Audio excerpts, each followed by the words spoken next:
Well, Cam Wicker gets the ball in this all-important game for the Terriers. A 6'6" freshman from Florida who is on the SoCon all-freshman team. And he's their #2 starting pitcher. Came back on 2 days rest in the conference tournament. He's just been doing it all so far for Wofford. And he's got a 3-pitch mix. It's a sinker ball with that fastball. He's got a changeup and a slider. Big body, 6'6" on the mound with good extension. Faces the reigning national champs, led by Jay Johnson, who has tinkered with his lineup today. We showed you the 4 home runs Friday and a 4-3 win against this Wofford team. Last night, a 6-2 loss against North Carolina. So Tommy White's up in the leadoff spot, one of the best home run hitters in this sports history. I mean, I like the move. Try to get that power, try to get Tommy White going, really, in this regional. Off we go with off-speed dropped in from Cam Wicker. How about that? 6'6" coming at you with that changeup to start off the ball game. Doubles up on it. I mean, the thought process is you put Tommy White in that leadoff spot. He is aggressive. He will go out there and start to swing the bat. But you can also see with Wofford, they're saying, no, it doesn't matter. We're still going to go at you with that off-speed pitch. And there's another one, 3 in a row, and that was absolutely nasty. How about the freshman facing Tommy Tanks, one of the stars in this sport, and going 3 straight changeups? I mean, this changeup has a lot of action to it. And when you speak with that coaching staff, you speak with J.J. Edwards, he tells us he's got to get that secondary pitches over for strikes, especially down in the zone. If he is doing that early, he is going to be in a good position. It's fastball slider change. We were told the off-speed is inconsistent, and you don't know whether it's going to be slider or changeup. This is Monster Milam, and that's the first fastball from Cam Wicker. They also told us that fastball velocity is going to be anywhere between 87 and 94. They have no idea which one you're going to be seeing. He was 87, 89 his last start, and then pumped 94 on one of his last pitches. And it is a fastball-heavy mix for Cam Wicker out of the big frame you mentioned. I mean, 66% of the time, you're going to be seeing that sinker ball. And he was going to throw it a whole bunch. Change up 19%, followed by that slider. 2-1 on Monster Milam.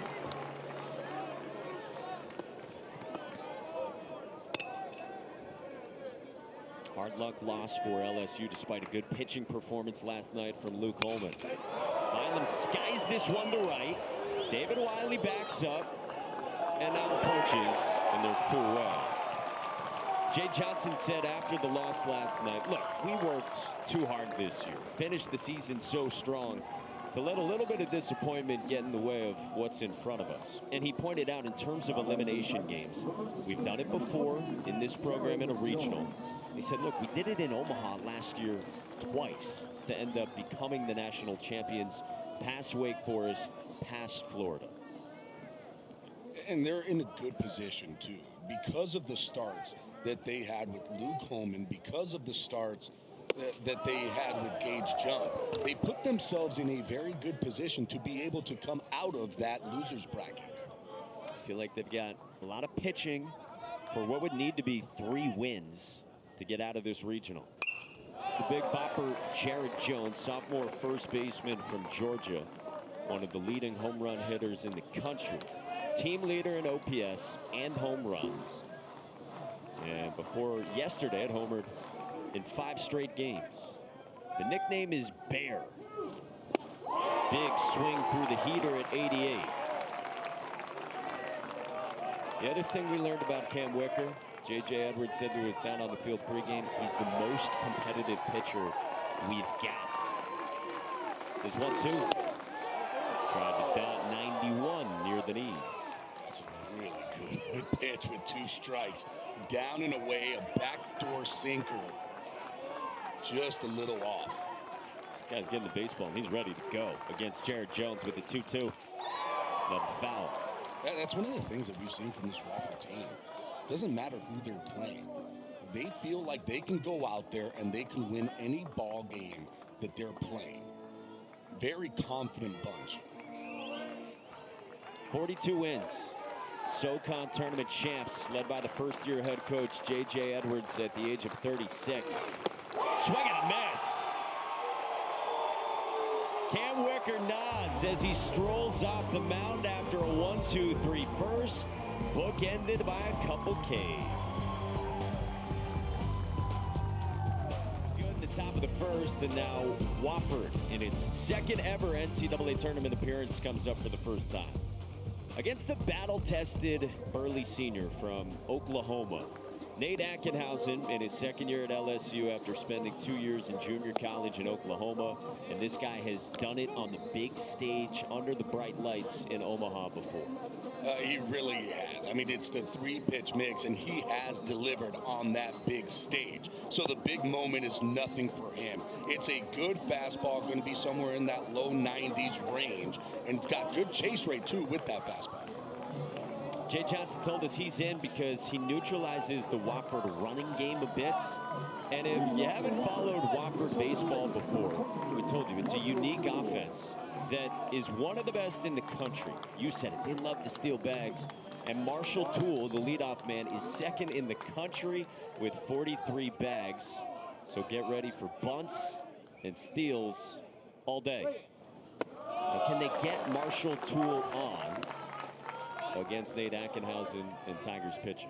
I'll tell you this, with Ackenhausen, lefties usually fall to that third base side. He's a little bit more predominantly really falling over to that third base side. So I would be expecting, for righties to be push running to second base. I would be expecting a guy like Toole to bring that ball with him. One of the fastest guys that you will see running from home to first. 3-4-4 routinely down the line, which is elite. That's a strike at 91 from Ackenhausen. And you asked Jay Johnson about that, about Nate Ackenhausen always falling off the mound toward third, and he wasn't very concerned. No, wasn't very concerned at all. Said, hey, listen, we understand. We're going to start to bring in the guys a little bit more. This is ripped into right field, a base hit for Marshall Toole. He had only been 1 for 9 through 2 games in this regional, and the first team All-SoCon outfielder from Georgia gets aboard, and now the wheels turn for the Terriers. Hey, and all of a sudden now you start to look at this Wofford team. You know that Toole is going to be looking at any moment here to try to take off and steal that base. So they're going to try to be getting into scoring position, but you also look at a team that is not afraid to put down the bunt, even with a guy like Black, who has 13 home runs on the season. Lefty on the mound. That's a strike with Toole aboard, and we showed you 43 stolen bases now, second most in the country. And J.J. Edwards was saying to his pregame, he tells scouts he would have the fastest times down the line in Major League Baseball. They very often don't believe him, and then they're proved surprised when they see Toole run and they look down at the stopwatches. Well, yeah, when they look down and all of a sudden you have a coach and J.J. Edwards saying, no, he runs a 3-4 down the line. And they're like, yeah, sure, runs a 3-4 down the line. And then he does, and the scouts are saying, hey, 3-4. He's like, yeah, I'm not lying to you. Nothing at 2, Dixon Black, and so Ackenhausen will toss over. And this was part of the calculus for Jay Johnson. He has a lot of his relievers lined up, namely Griffin Herring, who might come into this game one of the best relievers in college baseball if it's close. Otherwise, Herring would start tonight should LSU win. They like having the lefty against this offense.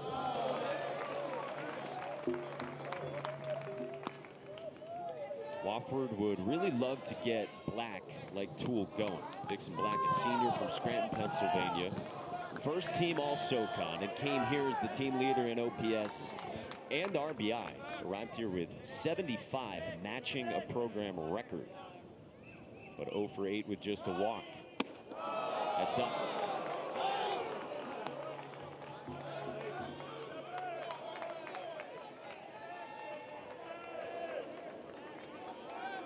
Dixon Black in his second year with Wofford after transferring in from Monmouth. 2 seed against 3 seed in this regional.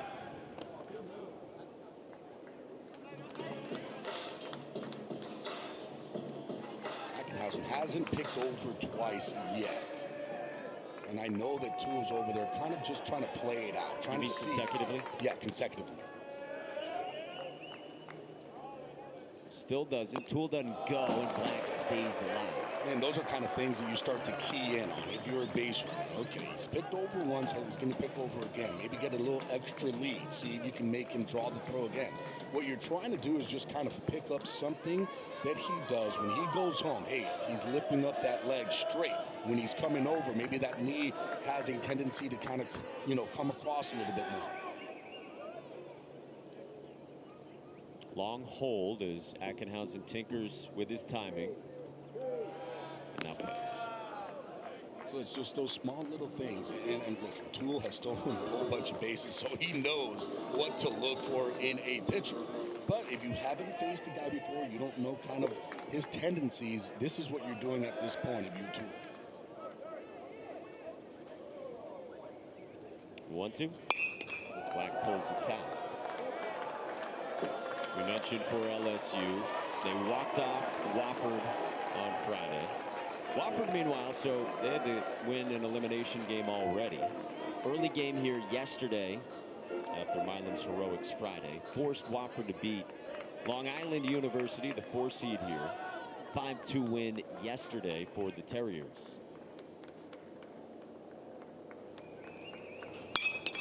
Black lifts it foul. I'm really surprised that we haven't seen Tool take off yet. I mean, you're starting to see a whole bunch of pitches now. Now you're starting to be able to read. You want to be able to get your guy in motion, especially your base stealer. Again, and this is the whole identity of Wofford's elite offense. They built it over about a dozen years, concocting things offensively this way.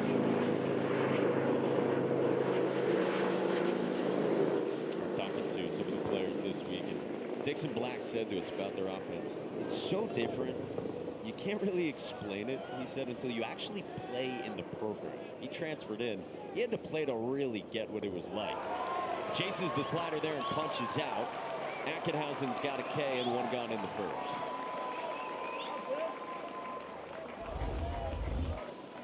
A really good slider down in the zone. This was a good battle between Black and Ackenhausen. And Ackenhausen ends up winning it.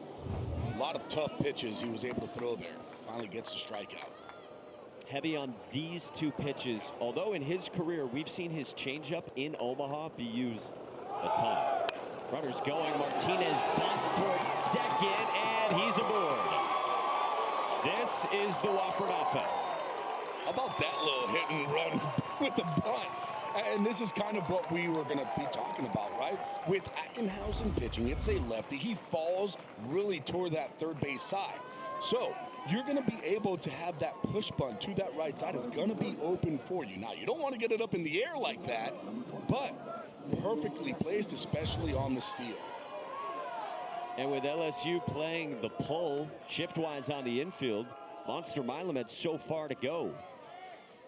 Brings up the freshman catcher, SoCon Freshman of the Year, Daniel Jackson, in the cleanup spot. First pitch swinging, past the dive of Braswell and into left center. Marshall Tool scores, and Wofford leads LSU.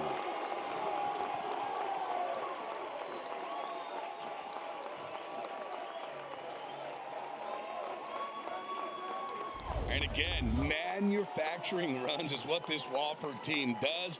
Gets a guy in scoring position. They were stealing, they were bunting. Gets that base hit right back up the box. Braswell, good try, trying to make the play, can't come up with it. And all of a sudden, Wofford has a 1-0 lead. And Jay Johnson knows what LSU is facing today in Wofford. After these teams played on Friday, late that night, Jay Johnson said to Wofford's head coach, J.J. Edwards, you guys are legit. Now they battle to extend their respective seasons. They're at the corners for David Wiley, who's already bunted a bunch here this weekend. The first one foul. And I mean, this is for me that Tampa Bay Rays, what they love to do. First and third, that push bunt over to first base. What that's going to do is you're going to really put Jones in a position to come up, having to come up hard to either try to make that out at home. And if you can't get there, it's going to be really tough for Milam to get over to first. Just saw Griffin Herring already throwing. 1 out into this first. One of the best relievers, as we said, in the country. Wiley bunts it fair. Jones flips, played, not in time. Martinez scores, and it's 2-0. That's the play. That is the play. I've been against the Rays so many times. It is so hard because Jones, as a first baseman, you have to come in and you have to attack. He does just that. You see him coming in quickly. Now he gets that with the glove. There's literally much you can do. You can't just go right to that hand and get it there. You got a glove flip, does everything perfect, but the speed of Wofford is just too much. You knew it was coming, and still Jones bursting off of first. Did everything right. Did everything right. There's nothing more that you can do there. If you're Jones, you know what play is coming. They can tell you, and you still can't get that out because it was a perfect bunt. Jay Johnson told us on Friday, before facing Wofford for the first time, that they spent basically 2 full practice days on how to defend this and what their protocol was going to be in all sorts of situations, knowing what they were facing in this Wofford offense. And now, 16 pitches in for Nate Ackenhausen, a visit from Jay Johnson, and Griffin Herring starting to heat it up a little bit more. Well, the thing is, too, with this Wofford team, if you're Jay Johnson, you do not want to get them with that momentum going forward. You need to try to shut this down right now. You know that you have the offense to be able to come back. But right now, Wofford is feeling it, and they are energized. And in an offense filled with athletes, this is Tyler Hare, the power threat, and Georgia Tech transfer. His first year at Wofford after 2 years with the Yellow Jackets. Only had 20 plate appearances on the flats in Atlanta. But in OPS, you see better than 1,000 and a team best 16 home runs for Wofford. Foul, 0-2. Remember, too, go back to that first game that they first played against each other. And Wofford took that 2-0 lead all the way into that 7th inning. They were able to get another one in the 8th. So they had the lead just like they have right now against LSU. LSU got those 4 solo shots the last 3 innings. Wofford loves these Sunday games as well. Raring to go at noon against the reigning national champions, the 7-time national champs in LSU in this elimination game. The 1-2. They call it Sunday juice at Wofford. They rip smelling salts pregame. I mean, it's a weaker smelling salt game. Than yours? Yes, 100%. You got to get it in the bottle. You shake them up, 3 or 4, really get it going. You would do 3 or 4. Oh, yeah. I mean, you just pass it around the whole, you know, when I was with the Pirates, Sunday day game, put it in the water bottle. You empty out the water bottle, you drink it, get some water in your system, and then whack. Oh, it would wake you up. Strike 3 called. Up and in with 93. Late call from Danny Jimenez. 2 Ks in the inning from Nate Ackenhausen, and there's 2 gone.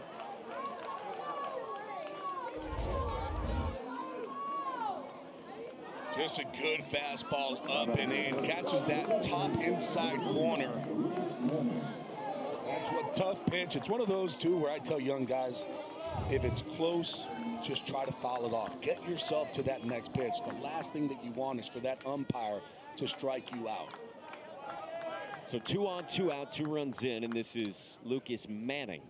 The ball, 7-hole DH from Winston-Salem, North Carolina. Came here with a bunch of hit-by pitches. Team high 515 OBP for the Holy Cross transfer. With the walk-up music of Say My Name and the nickname we've learned of Swaggy. Good old Swaggy. Still don't know what that means, but he's got it. But he's got good feel, apparently. He's got good feel for it. Right on cue, we hear the name. Off speed for a strike. I heard it that time. Your hearing's getting better? Yeah, it's getting a little bit better. You have some brain cells remaining after all the salts? Debatable. Jackson's at second. Got a run-scoring single. Wiley had a bunt. He's aboard at first. 25th pitch. Down 3-1 on Lucas Manning. And that's the other thing that we've seen from this Wofford team. One, they really don't chase outside of the zone. Do a really good job of controlling that strike zone. And they make pitchers work. They are aggressive, too. If you throw them something early on, they're going to attack. Full count. Told you Nate Ackenhausen has pitched on big stages. Last year in Omaha, got a start against Tennessee and fired 6 shutout innings. No walks, 7 Ks. Started game 2 of the best-of-3 championship series against Florida as well. Here at Chapel Hill today. And he walks Lucas Manning, and they're loaded for Wofford. Thinking about more.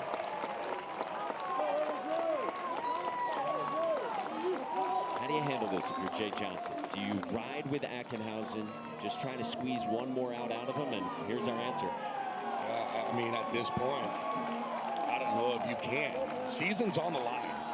And if you're not feeling it as a head coach, you got to just go out there and make the decision right now. With just 27 pitches, if you're able to win this game, you still can have Ackenhausen available maybe for tomorrow if you're able to make it there. That's what Jay Johnson said to us. For everyone who pitches today, we don't want anyone to go too long. So at 27 pitches, Ackenhausen will come out, and he hopes he will pitch again today or tomorrow. All SEC reliever Griffin Herring's coming on with a sub-2 ERA. Yesterday. Here in the first in Chapel Hill, Griffin Herring enters for LSU. Faces Andrew Manley in the 8th spot, and it's really good stuff from the sophomore from Texas. It really is a good fastball slider mix. He has a changeup, throw that one out. He really doesn't throw it much. Basically, fastball slider mix. Good fastball, 90 to 93, elite slider too. Second team SEC. Came here this weekend with a 1.88 ERA, and I believe that's catcher's interference on Alex Milazzo. So it's 3-0 now. And you start to see that a lot more now. Because of analytics, because of trying to steal strikes, what happens is that catcher starts to get a little bit closer to the plate. You've seen it a whole bunch in the major leagues. So they're trying to steal this strike. That glove goes out, and there it is. Bat to glove, catcher's interference. That's a run scored right there. Error on the catcher. And you're exactly right. We're seeing so much more of it at all levels, including the majors, and a lot of coaches, managers we've talked with do attribute it to the ability and the desire to steal strikes with framing. Jack Renwick pulls one into left field, a base hit. Wiley scores. Manning on his heels, and Wofford puts up 5 in the first on LSU.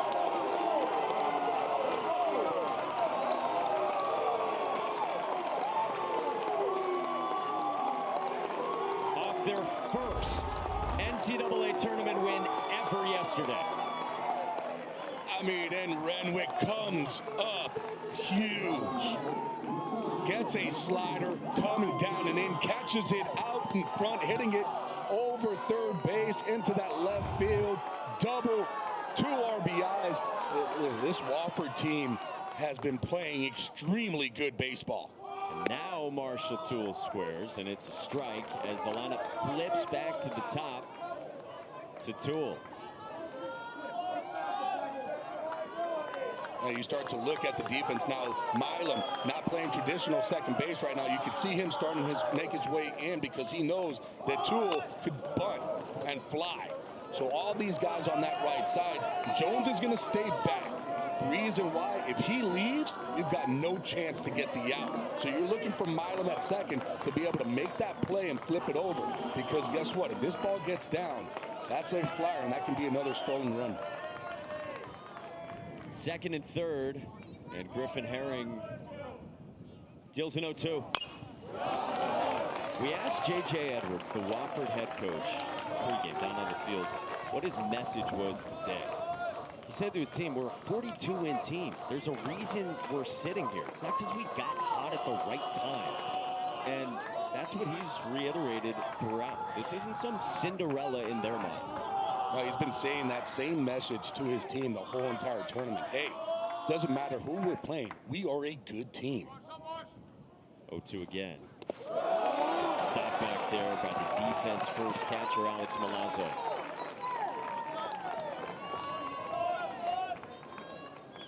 Now, that being said, only the second trip ever for Wofford to the NCAA tournament. And the other, the first, was in 2007. Up by 5 on the reigning champs with a loss ending the season.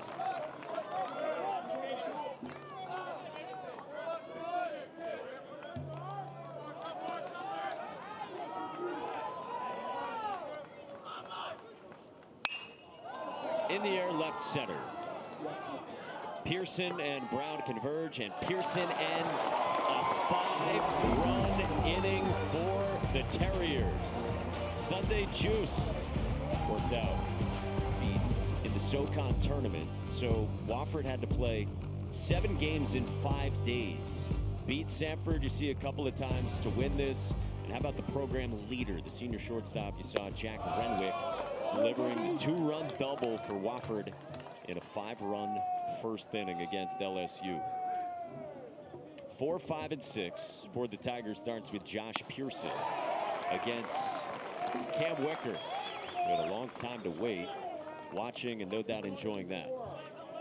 But sometimes for starting pitching, it's not easy having to sit for a long time in that dugout, watching your team score, which is great, but then you're just sitting and you're just kind of processing what's going on. So it's going to be interesting to see how he comes out in this inning. This is pulled by Pearson in the right field, a base hit off to the corner. Wiley scampers to it. Pearson stops at second. It's a leadoff double and LSU's first base runner. Yeah, Tom, you sit for a long time for a pitcher. Some guys know how to do it. Some guys will go out, maybe toss a little bit. It's an interesting kind of thought of how a pitcher like Wicker is going to be able to come out and be able to throw in this inning. And really, if you're Wofford, you want to put up a 0 here. Always hear about shutdown innings. How much head coaches and managers yearn for those. Here's the South Carolina transfer shortstop Michael Braswell taking ball 1. Had been in the leadoff spot. Now in the 5 spot today in this reshuffled Jay Johnson lineup.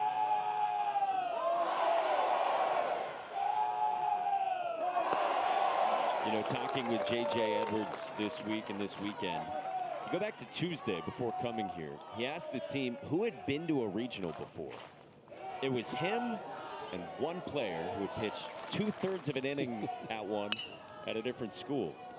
And that's all the tourney experience that Wofford, with an enrollment of 1,800, brought here to Chapel Hill. And they have not played that way. No. I mean, they have played sound baseball in every single game that they have played in this tournament. They almost were able to beat this LSU team with their number 3, Brenton Little, on the mound in game 1. Braswell pulls another one foul down to Dixon Black. And remember, it's a first-year head coach. J.J. Edwards had spent a dozen years as an assistant, rose as high as associate head coach under Todd Interdonato. He's got Pat Brown as his pitching coach. Todd Interdonato got the Boston College job, and J.J. Edwards took over. This one goes to the backstop, and Pearson moves up 90 feet.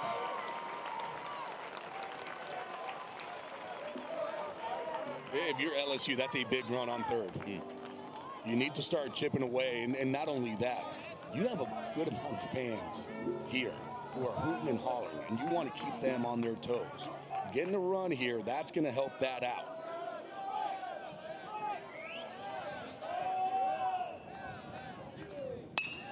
Braswell in the air, well struck to center. Tool backs up, and that's plenty deep to score Pearson and get that run in for LSU.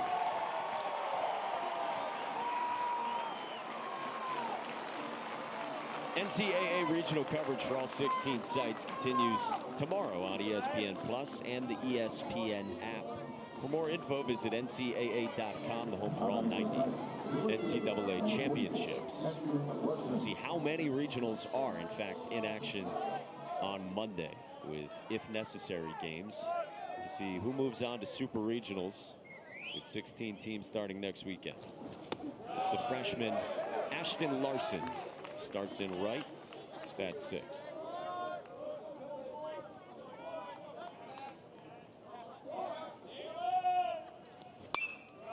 Fouled away, and it's a ball and a strike from Wicker. Cam Wicker, the 6'6" freshman from Florida. Really good high school program. So he was actually a relief pitcher in the postseason for his high school team.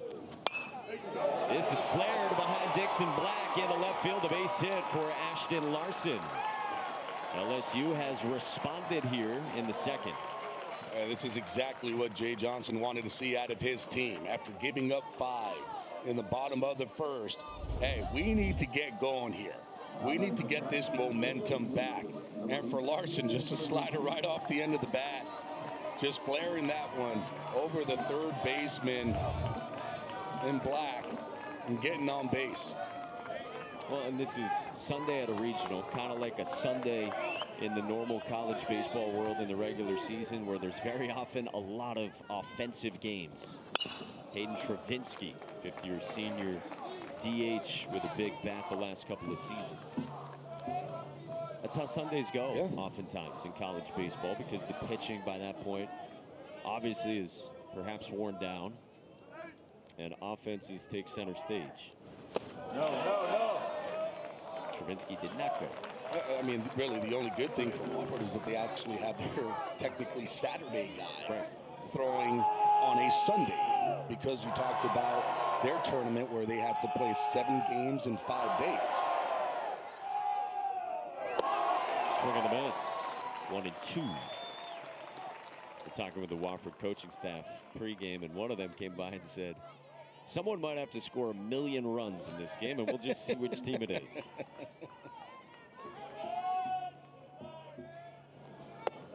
Two and two. Despite, as you say, both pitching staffs being in about as good a position as you could hope for a day 3 elimination game in a regional. But you also are looking at it saying, oh, there's a balk right there. Is that ball just right off the hand? I believe so. So moves up Larson to second. Yeah, gets set. There goes the ball. Oh, loses it. That's the balk. From the freshman. Now a 2-2 forthcoming to Travinski, and strikes him out. Off speed's been working so far for Cam Wicker. He's got the change and the slider. And he's been utilizing both of them. This one, the changeup again, and we've talked about this pitch. It has a really good action to it. Arm speed coming in like that 89, 91 mile an hour fastball, parachuting that ball as it's getting towards home. Jake Brown sees off speed again. It's a changeup again, and you can see the way that it's just diving down and away from that lefty, diving down and in towards the righty.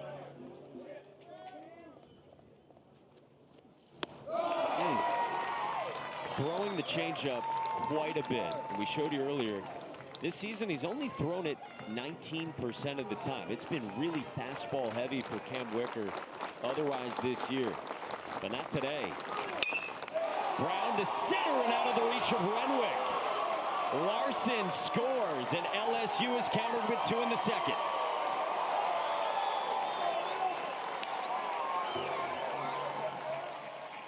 Went back one too many times to the well. Goes with the changeup again, and this time Brown is able to stay back on it, line it right back up the box. Martinez almost making a heck of a play there. Doesn't miss it by much, but this time this ball is finding some grass, and all of a sudden LSU put a couple on the board, answering back that Wofford first inning. Jake Brown, the freshman, delivers for the Fighting Tigers, and now Alex Milazzo. How about how big that balk is now? Without the balk, he's at first base. Not a run scored there. Ball gets away. Balk puts him in scoring position, and Brown does a good job to deliver. Had runs come from catcher's interference and a balk so far. Now the thing about Cam Wicker as well, in a day that is shaping up to be offensive, again, the coaches rave about his competitiveness, and J.J. Edwards said to us, it's very much bend, don't break on the mound. So they feel like even when he's going to give up damage, he's going to do stuff like that. Picks off Jake Brown, inning over.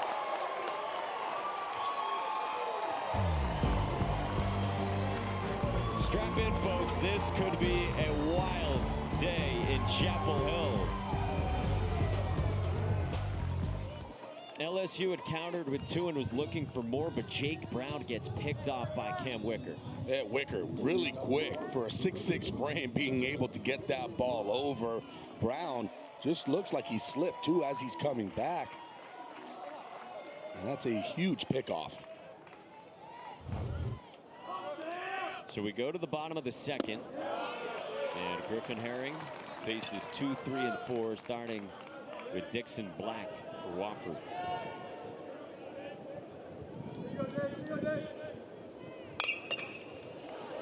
Last time LSU gave up 5 runs in the first inning of an NCAA tournament game, 2013 against Sam Houston. Gave up 5 in the first, but came back to win that game 8-5. They've got Griffin Herring on the mound. It's down.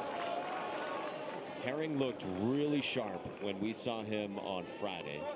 Came in and punched out the side in the 9th on 17 pitches. Kylie McDaniel's got him 139th, so in a good spot. Top 150 on his MLB draft rankings. The 1-2. One of the things that we saw, though, in that first game when he faced his Wofford team, that slider was a little bit sharper. Right now, it's got a little bit more up and down angle to it, almost more slurvy than it is that tight slider that we saw earlier. Sophomore lefty from South Lake, Texas. Black strikes out on 92.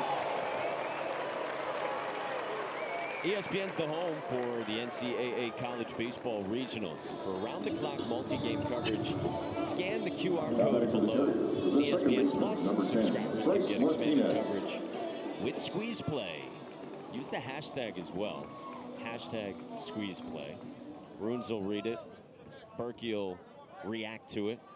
Budden and Schick steering the ship. We're already hearing from those guys during this game. Is it within the cards for an LSU comeback?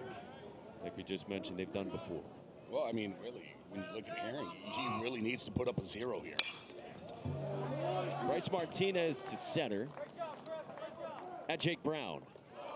2/3 of the way to a 0. Yeah, I mean, it's got a good start here for LSU in this bottom of the second inning.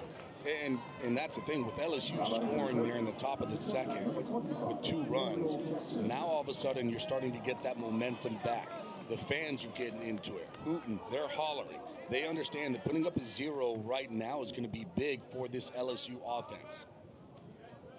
Brings up the SoCon Freshman of the Year catcher Daniel Jackson. 3 for 8 in this regional, soared there. RBI single in the first, and a guy J.J. Edwards said to us, probably the first time in a long time we have stuck a freshman up there, cleanup spot, in one of our lineups. He's behind 0-2, and the heater looks sharp from Herring. Heater's looking really good, especially throwing it up in the zone. We've been seeing 92, 93 up and away towards the righty. This would be a good time here for that backdoor slider. Back foot slider. We had talked about how important a shutdown inning would have been for Wofford in the top of the second. Same thing here for Griffin Herring and LSU after getting the first 2 runs for them. Tried to back foot one. Now you can mix and match. You can go with that fastball again up and away like he did the first 2, and usually in a 2-2 count you want to throw your best pitch. Getting the swings and miss on that fastball up and away is a pitch that you can go to. Griffin Herring's 2-2. Breaking ball strikes out Daniel Jackson. Caps a 1-2-3 second on just a dozen pitches, bookended by a couple Ks. 5-2 is the Wofford lead on the reigning national champions, with the winner playing again tonight against North Carolina. The winner, of course, would have to beat North Carolina twice to advance to next weekend. Alex Milazzo's back up there, and he rolls one to Dixon Black. One of the best third basemen defensively in the country for the first down. So you get to face Tommy Tanks, is recognizable a name in college baseball, with the bases empty, for a guy who's got 75 career home runs. And you saw a lot of them when this all began 2 years ago just down the road in Raleigh. Oh, it's when Tommy Tanks really got on the map. Had the t-shirts with it, had Tank with him on top. I mean, just a huge power hitter. He rolls one to short. Renwick on the backhand, sells it.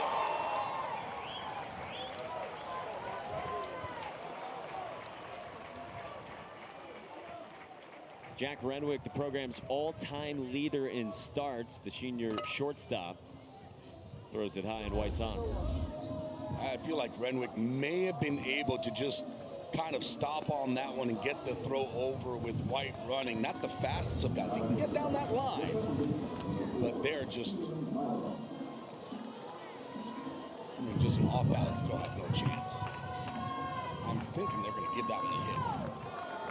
So it puts Tommy White aboard for Stephen Monster Milam, the freshman from New Mexico, who has 2 walk-off home runs in his last 4 games. Jay Johnson said to us yesterday, Milam's been our best player the last 3 or 4 weeks.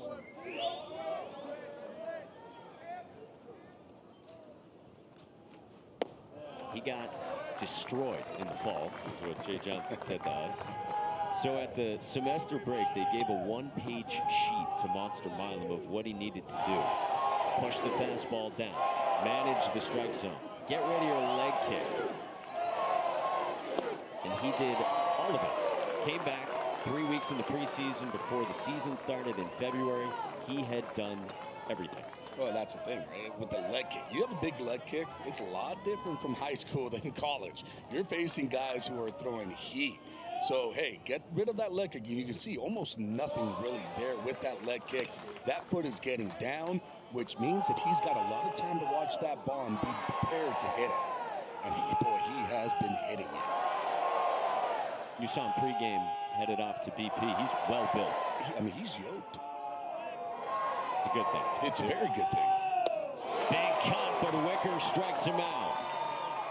Cam Wicker has fanned 4, and there's 2 gone. Yeah, when he's fanned 4, every single one of them off of 1 pitch, all coming off the changeup. About 11 swings and misses so far for Cam Wicker on 43 pitches. Every single one with that changeup. That changeup is, I mean, it's got some action to it. The only thing that happens, though, when you're Wicker, is that you start to fall in love with that pitch. And guess what? A good hitting team is going to start sitting on it. So that's the pitch that you're going to have to start throwing a little bit more. And not only out, you've got to be able to throw that sinker in on the hands. Being able to open up that changeup. Get guys to start trying to think catching that ball out of the front.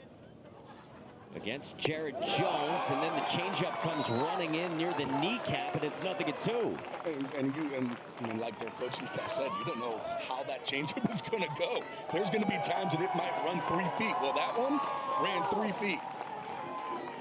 Cam Wicker try to change again. It is real interesting with the movement of Wicker's pitches. You mentioned the velo range. They said sometimes, yeah, it's truly sinking action normally on the fastball. Sometimes he cuts it a ton. And that knows and has no idea when it's happening. High and tight. So case in point, is spraying a fastball that sinks up and in on Jones. And we have kind of his numbers, and I mean, it's just erratic everywhere. But it's one of those things that you call effectively wild, right? All of a sudden, he's spraying it and then dots 3 in a row. Swing and a miss. Cam Wicker exults. He's fanned Jones twice and punched out 5 Tigers. Jay Johnson joins us when we come back to Chapel Hill. LSU head coach Jay Johnson joins us in Chapel Hill. Jay, big picture coming into today, knowing you need to win 2, would have to win 3 in total. How do you map out today? We can't get 2 and 3 until you get 1, so that's why our best pitcher's on the mound right now. Wofford did a nice job in the first inning. They ambushed Nate, and now we just got to stay poised and try to scratch a couple together to get back in the game.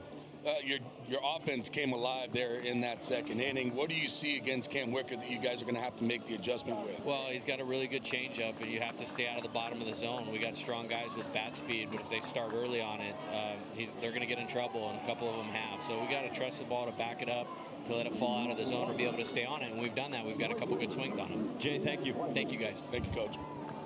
So LSU and Wofford both facing elimination, and it's a 3-run game with Wofford in front as we go to the bottom of the 3rd. With the big league all-star Gabby Sanchez, Mike Monaco with you, our entire crew behind the scenes. 5, 6, and 7 for the Terriers starts with David Wiley against the best arm available to LSU in Griffin Herring. Who again, Jay told us this morning, Griffin Herring in anything 5 runs or less would come into this game. Got to win game 1, he said. Otherwise would have started tonight. It's one of those situations where I guarantee you he did not want Herring to come into the ball game this early. But sometimes you just have to make that move, because guess what? You're not playing tonight unless you're winning this ball game right now. He's one of their best pitchers overall.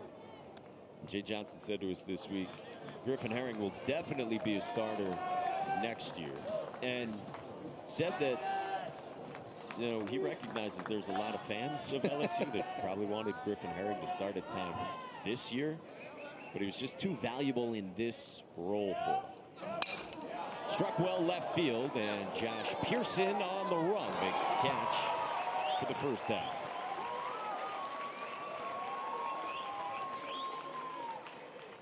So you roll with Herring now. Probably see how long he can go and see, if the offense can scratch some more, try to get back in even further. Yeah, I feel like at this point, you're going to have to just let Herring just throw and see how many innings he can possibly get you, because the last thing that you want to do, too, is just kind of waste another pitcher. Ackenhausen probably would be able to come in tomorrow's game if they're able to get there, but they got to win this one first. 92 to start out Tyler Hare, the Georgia Tech transfer first baseman with 16 home runs. Punched out looking his first time against Nate Ackenhausen. On the ground right side at Monster Milam. 2 quick outs helps the Herring cause. If you're Herring, if you're able to get quick outs, that's just going to really help you get really deep into this ball game. I mean, he's so good, and you can see why Jay Johnson is talking about, next year he's going to be a starter because of what he can do on the mound. Good fastball slider combo mix. Season high in pitches for him is 79. He's at 26 against Lucas Manning.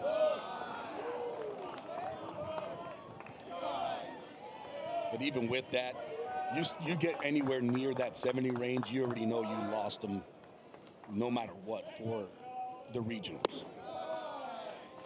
So it's one of those points where even if he gets to 75, 78, if he's still throwing the ball well, if he still feels comfortable out there on the mound, I feel like you might push him a little bit more. For sure, I agree.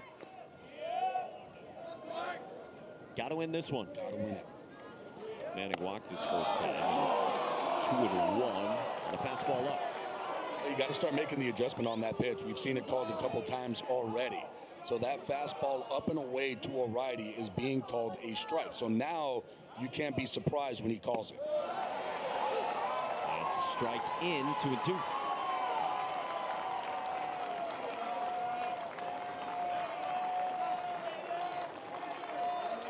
Six in a row set down by Griffin Herring as LSU tries to grab momentum here against Wofford.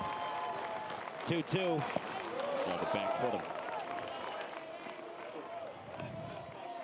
Doesn't feel like he's landing the slider yet the way he was Friday. Yeah, and I feel like it was a lot sharper on Friday. It had a more bite to it. This time, it's gotten a little bit more up and down. So if I'm a hitter right here, I have to be sitting fastball. I'll let anything with spin go.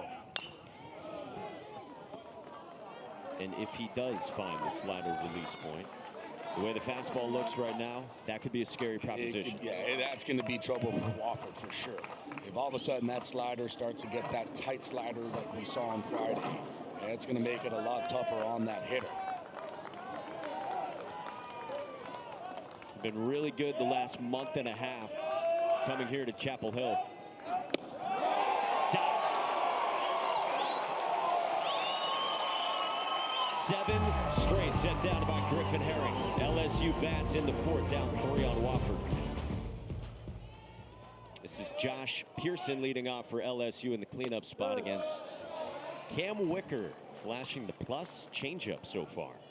Well, that changeup has been really good. And talking with Jay Johnson, he even told his team, hey, you got to get him up in the zone. Anything down, you got to leave it. But boy, that changeup, it is really good. It's working. But again, against a good hitting ball club, if you throw it too many times, and we saw it in that 2nd inning, you can get hurt.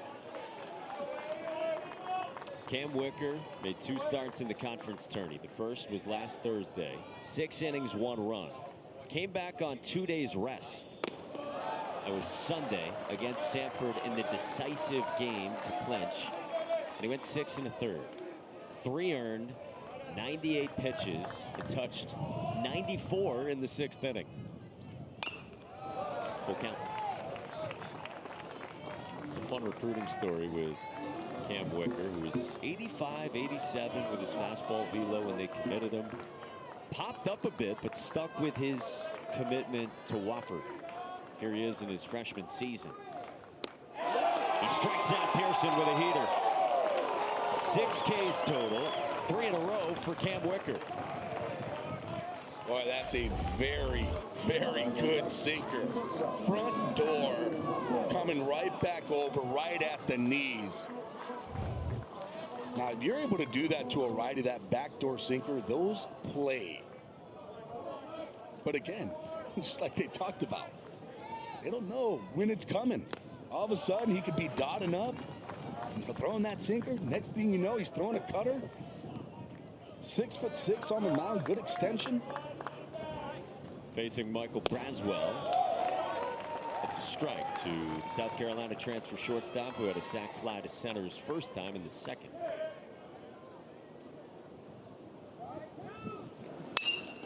To 3rd, and it takes a big hop over Dixon Black into left field. So Michael Braswell's on in a 3-run game in the 4th.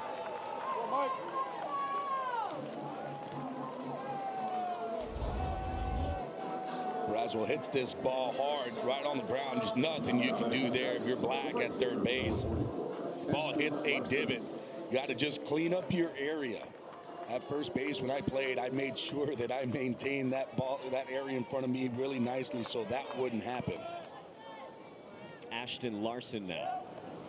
Yeah, it's not just infielders being fidgety, right? Like, it matters. For your hops. Oh yeah, you go up, and some guys will say like, hey, we always see that you're walking around and kind of messing with the ground and your feet. Like, are you nervous? I'm like, no, I'm actually cleaning everything out to make sure everything's flat.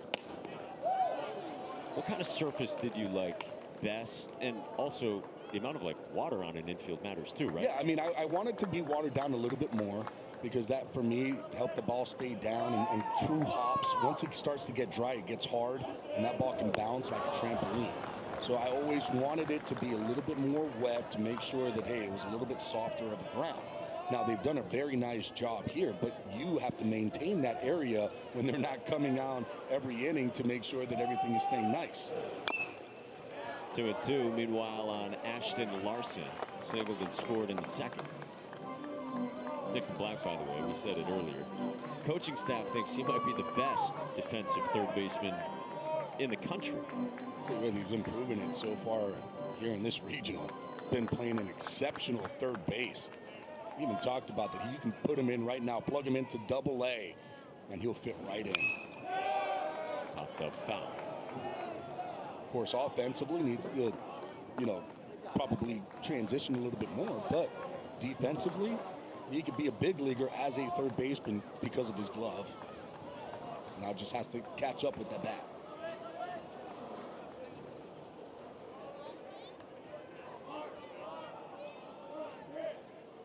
Cam Wickers 2-2.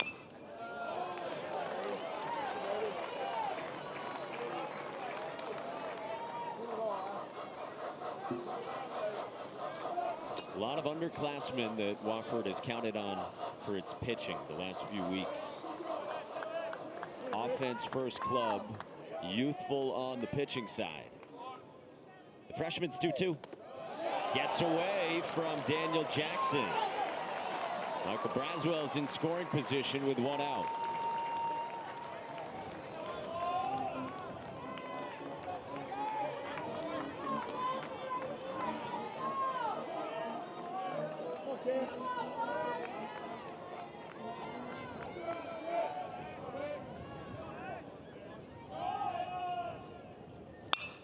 Larson, hard hit into right field. Braswell comes around and scores. 2-run ball game.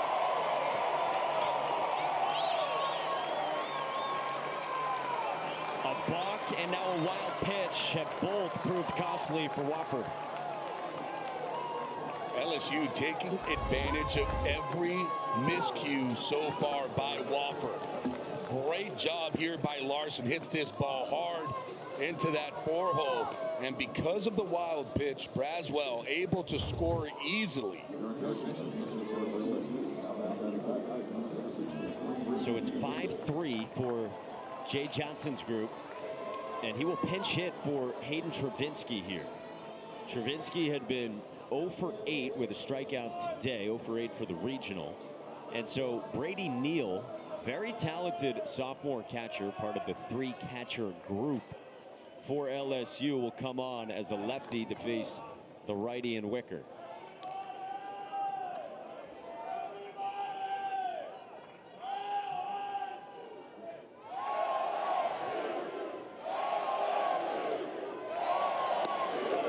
Change up down the start as this place activates with Tigers fans. That's what happens. You start getting back into this ball game, and LSU starting to chip away. The fans are starting to feel it.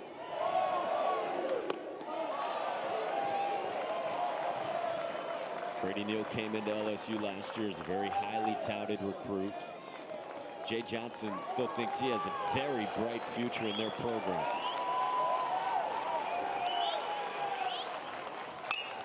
Neal serves this one high in the sky to center. Marshall Toole creeps in for out number 2.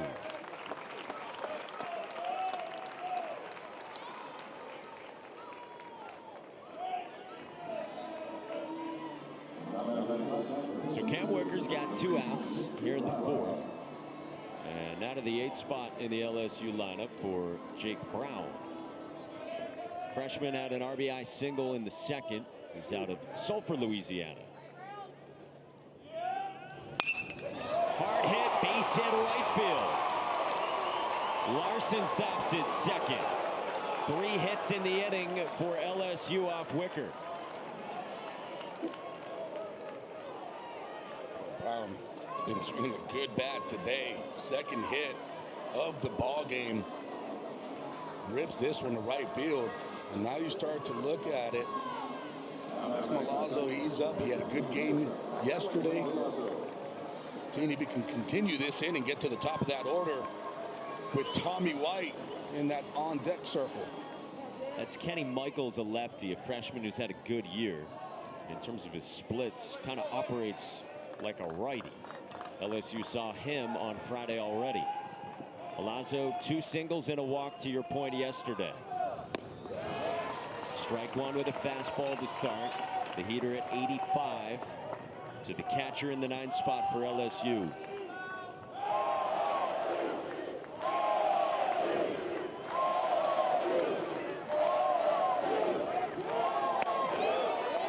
That's a strike on the outside part of the plate. 0-2. If I'm the pitcher, I'm going to try to exploit that outside part of the plate. That's where strikes are being called. I'm going to just try to expand it as much as I can on that outside corner. 0-2 pitch. Again, this has been the MO for Cam Wicker as a freshman this year. That he has bent, but he hasn't broken a whole lot.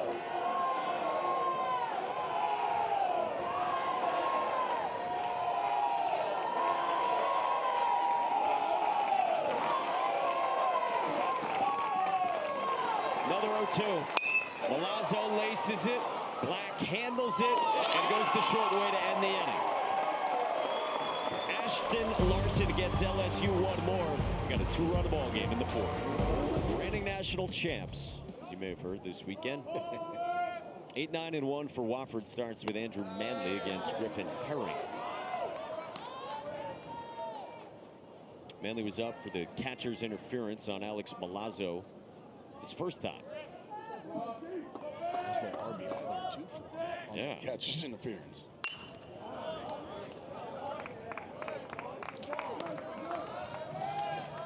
Wofford team 2 years ago that was in the first 4 out of the NCAA tournament. Last year was in the winners bracket of its conference tournament. In good shape to get the automatic bid out of the SoCon. This year punched through. Braswell deep in the hole, long throw, not going to get Manley. Milazzo backs it up, and Andrew Manley's on to lead off the fourth for Wofford, and it breaks up 7 in a row set down by Griffin Herring. How about that? We've seen 2 of the same exact balls. One LSU hitting Tommy White in that 6-hole where Renwick throws it away. This time, same exact thing. Manley hits it. Braswell tries to get it, makes a throw, and ball gets overthrown. So it puts Manley on for Jack Renwick. And we'll get an offensive timeout used by J.J. Edwards, who loves doing it. He loves doing this. And he says a lot of this is more just for mind games with the other coach of, hey, what are they going to do? Are they going to bunt? Are they going to get things going? You start to get the players kind of looking around, talking with one another. Hey, are they doing this? Are they going to do this? Do we come in for the bunt? Am I going to go? And a lot of times we're not really doing much. We're just kind of talking and trying to just get in the head of the other team. Jay Johnson on the other side. And J.J. Edwards, first-year head coach, who will be with us coming up in the next half inning. Remember, you got 3 of those offensive timeouts, so now they have 2, and they're going to use every single one of them, he said. Told us he uses as many as any coach in the entire country. He is well aware of it and proud of it. I'm proud of it. Here's the senior Jack Renwick. Running joke in the program is guys telling Jack Renwick, when is the statue coming up for you? He's a native of Spartanburg, where Wofford is, and nobody's ever started more games for the program. Nobody's had more sack bunts ever either in program history than Jack Renwick, who's overcome a lot in his career. Told the story throughout the weekend of how his eyesight was really affected back in the fall of 22 when he took a ball to the face near his eye. So that's why he's got the extra protection on his helmet. He's always wearing the shades, and if not, sometimes in night games they'll have protective goggles on as well. And they tried all kinds of doctors, voodoo medicine, as J.J. Edwards called it, to get the vision back to where Jack Renwick could play again. Hasn't squared yet, and now does. And fouls off another, 0-2. He's come up big in this tournament for Wofford. Go back to that game 1 against this LSU team. Hit a big home run in the 8th inning, giving them a 3-1 lead at that point. Of course, LSU ended up tying it in the 8th with 2 solo home runs, 1 from Braswell and 1 from Jones. But big in that moment. And then, of course, you look at today, big double, 2 RBIs. Launches this one to left center, and Jake Brown takes charge for the first down.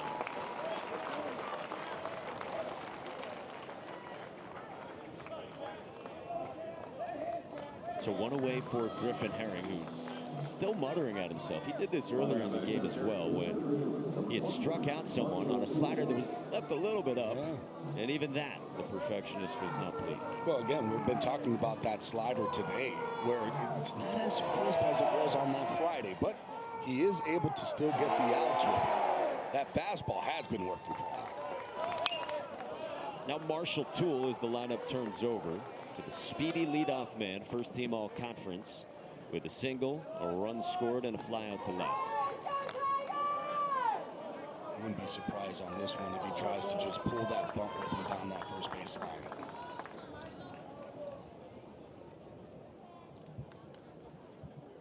With Manley aboard at first, Griffin Herring stares daggers. Toole doesn't square. What did J.J. Edwards tell us? Said, you know, the thing with Marshall is he's a very good hitter, and we can see it with the average and what he's able to do in his power numbers. And he's like, I want him to be able to just hit that ball more on the ground, because if he does, he's going to get a lot more hits. This is on the ground, and it's past the dive of Jones and gets past Milo. So Manley bolts first to third, and Wofford's got him at the quarters. They do not want pop-ups with Marshall Toole. It's a high BABIP because of his speed. And here's the thing, too. Because you know about his speed, guess what? You can't really play off so much. And because of that, Jones has to play really in more than you would on a normal guy for a double play kind of situation, where you can go and get yourself off the base and give yourself room. You have to be able to attack. Because of that, that ball is able to sneak by. Nate Yeski, the esteemed pitching coach, comes out for LSU in his first season after he took over for Wes Johnson, who, following the national championship, took the head coaching job for a Georgia team that is the #7 national seed. So, 2 on, and Dixon Black coming up.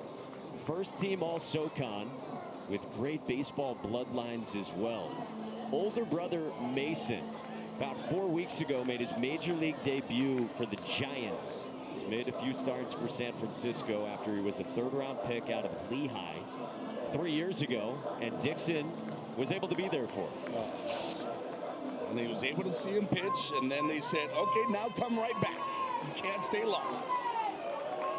Monday flight in for a Monday game. Tuesday morning flight back from Philly to South Carolina. And listen, we've already seen this play come about once already, and for Black, with 2 strikeouts today, I wouldn't be surprised if you see that same kind of bunt to first base and see if they can get another run. And square takes up from Griffin Herring. It's an 0 for 10 so far in this regional for Dixon Black. Again, we told you, team leader in OPS and RBIs, looking to break through here in Chapel Hill. In the air toward right center field. Ashton Larson lines it up. Manley tags. Larson's throw is cut, and it's a sac fly to make it 6-3 Wofford.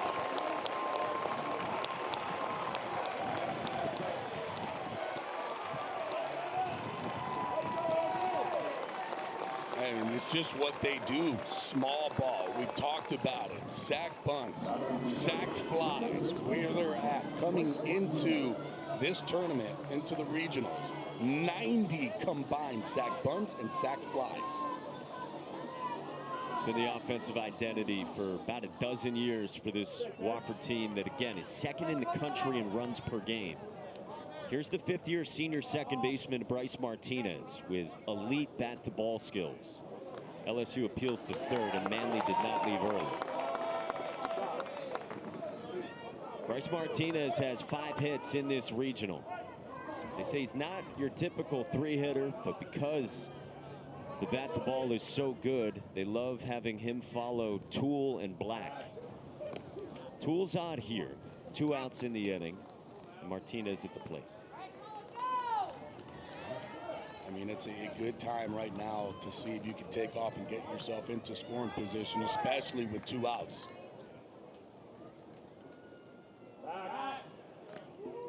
If you're a base runner and a base stealer, you want to go early. Reason being, you have the ability to have your hitter be able to take a pitch. Once you get into that one strike, you cannot be mad at your hitter for swinging the bat because you don't want to get into that 2-strike range on a good pitch for you to hit.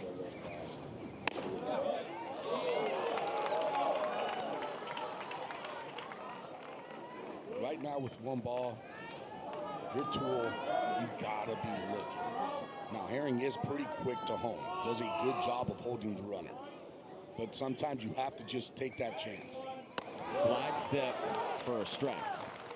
And here's the thing with Toole, I don't think it matters. He is so fast that even with the slide step being a 1-2, it's still challenging to try to get him out at second. Ball and a strike on to Bryce Martinez. Not going. 2-1, no swing on appeal to Kellen Levi.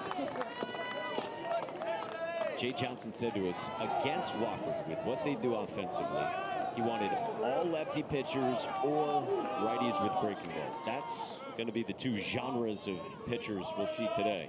Did he go? No. 3-1 on Bryce Martinez.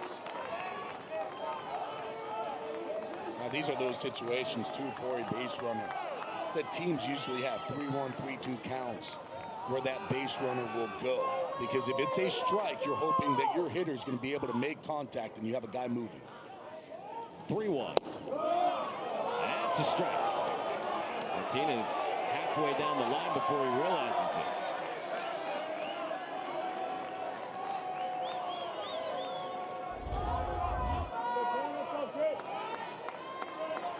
He probably thought it was a little bit down.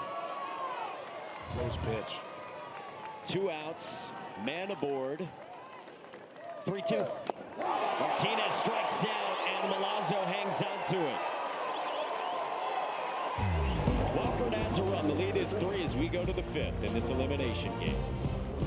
JJ, this weekend, your program, for as good as it's been for a number of years, as good as you guys have been all season, what's this been like experiencing this? It's great.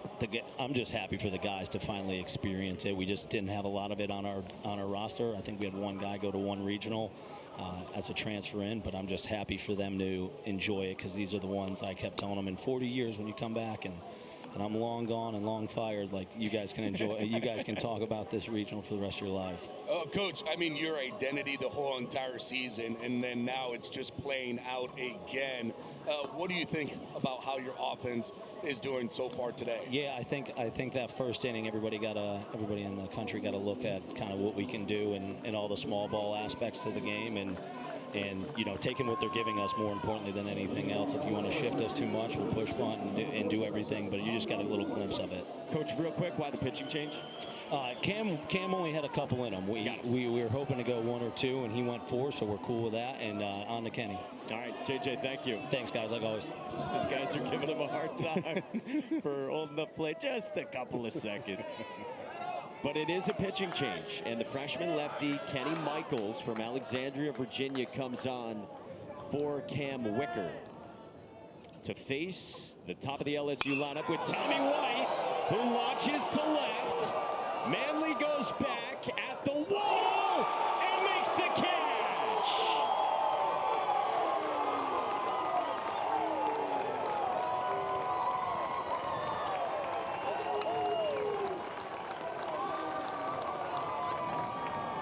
Michaels comes in, and guess what? They've been doing the same thing to Tommy White all game. Everything off speed. Hits this one. He thinks it's out of here. Manley at the wall, jumping, making the grab. And we've talked about it. That first game, balls were flying out to that left field area. But since day 2 and 3, that ball has not been flying out like it was. Monster Milam.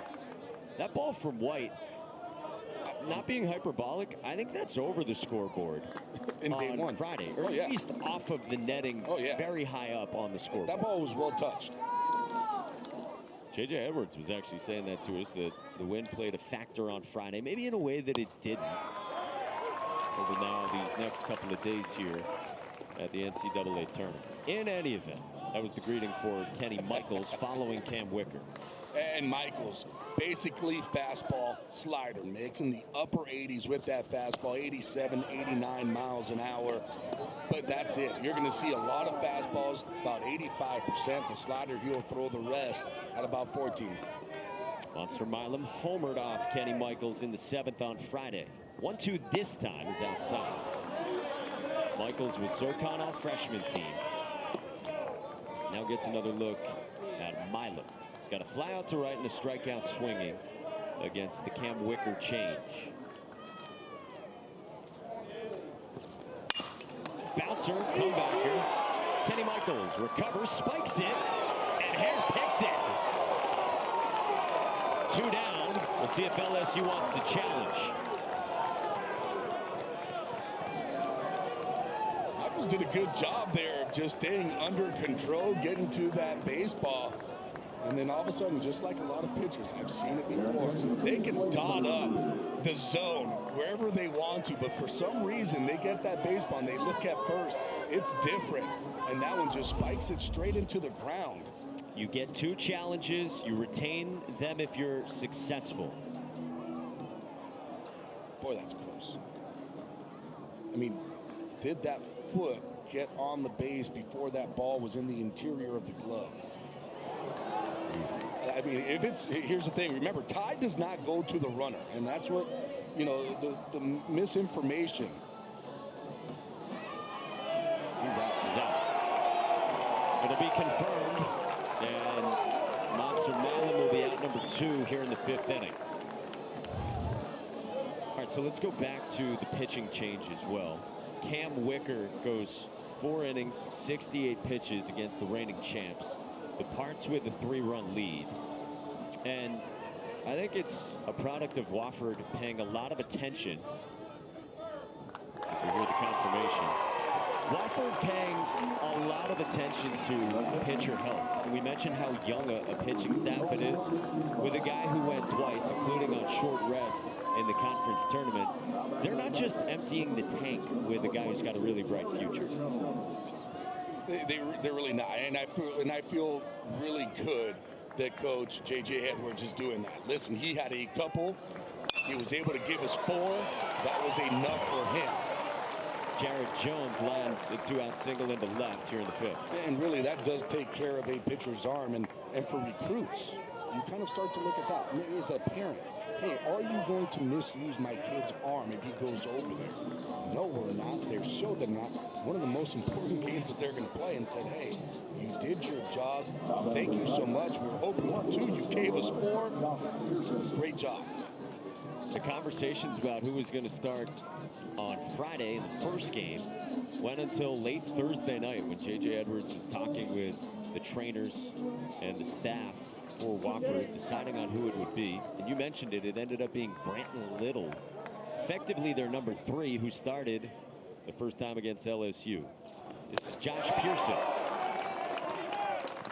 Double and a strikeout so far for the cleanup man from West Monroe, Louisiana.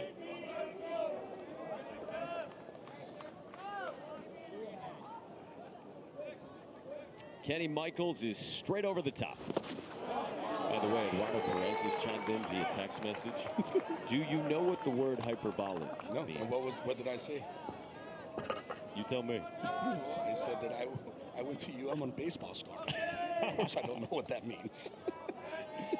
Hyperbole. Yeah, still okay. What's large exaggeration? Might be redundant. Anyway, that's 1 and 2 on Josh Pearson. Kenny Michaels has had a very good freshman season. 4th on the team in innings pitched. Trying to dispatch Pearson here. Pulled right field to the wall. Gone. Josh Pearson exits the building, and it's a 1-run ball game.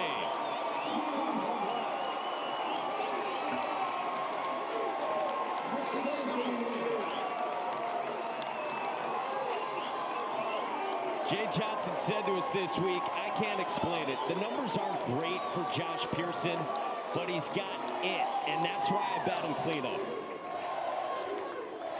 Boy, he's got it all right.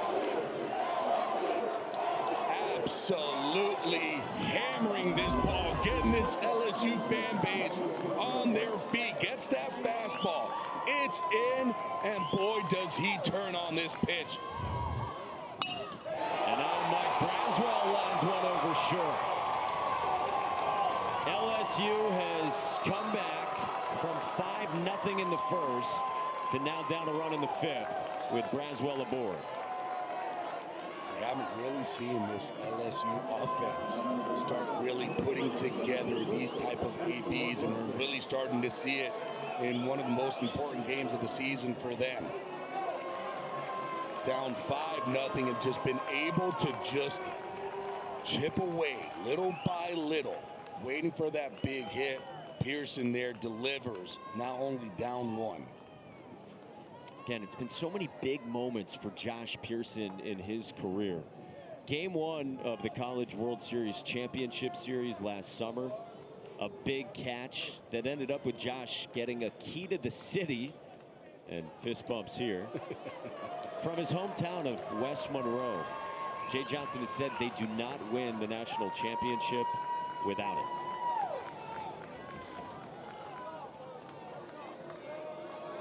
And for Kenny Michaels, we mentioned the windup. He has reverse splits.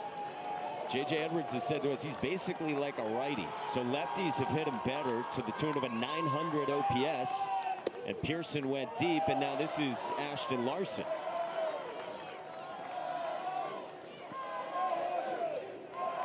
Tim Wicker came out of this game after 68 pitches in 4 innings. Now it's a 1-run ball game. 2-0 against Larson, who has singled twice and drove in a run in the 4th.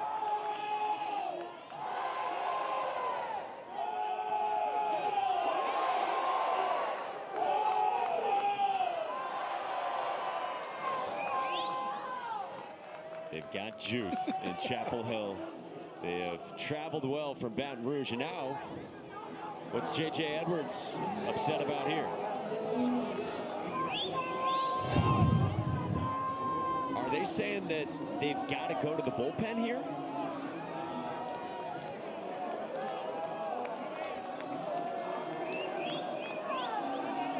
Are the umpires saying that they have to make a pitching change?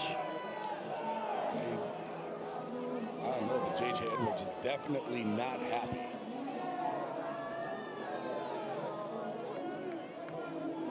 He came out real hot. Yeah. At third base umpire J.R. Brown.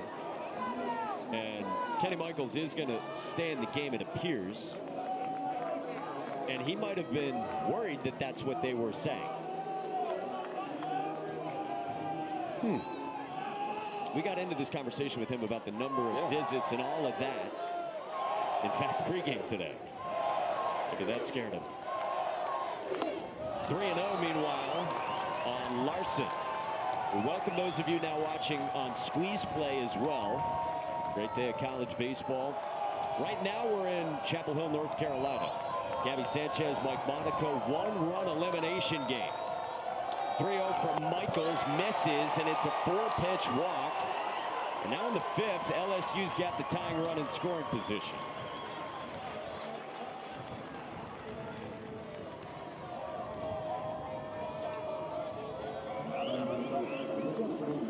Mike Eggert is one of the rare upperclassmen pitchers that Wofford's got. Gave him a big start in the conference tournament. Haven't seen him yet this weekend. This is Brady Neal, second AB after he came out as a pinch hitter for Hayden Travinsky in the 4th and flew out to center. And remember too, everything here started with 2 outs.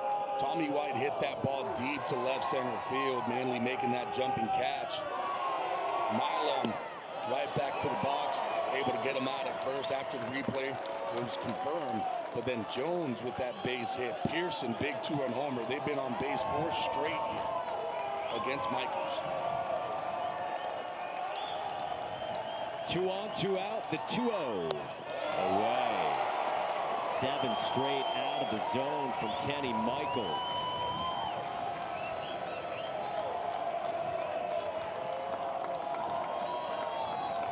Wofford have enough pitching to get to the finish line? 3-0. That's a strike. 3-1 on Neal.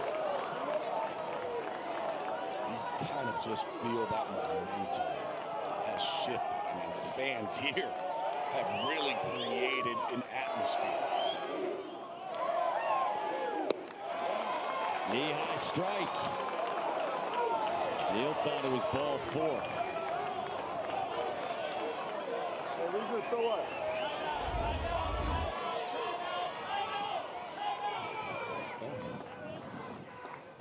Jay Johnson came out to take a timeout. Yep. Come on, buddy. Nobody got it. And you start to look at the pitching clock, and I think that's why he came out real quick, screaming timeout.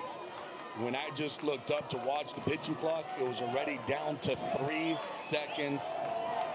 Jay Johnson saw it right away, started yelling timeout, timeout, timeout, just to restart that clock. After the bat toss, he wanted to ensure that. 2 on, 2 out.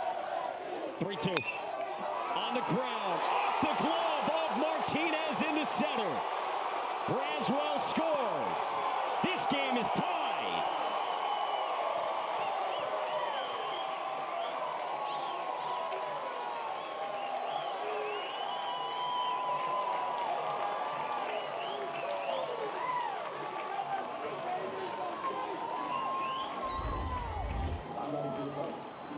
Got to remember, too, that on a 3-2 count with 2 outs, everybody is moving. This ball well struck. They're going to give Neal the single up the middle. Braswell ends up scoring, and all of a sudden we are all tied up. And now Jake Brown squares up the line, and they're going to blow it dead foul. He's out. And he's out. It hit him out of the box, so the inning is over.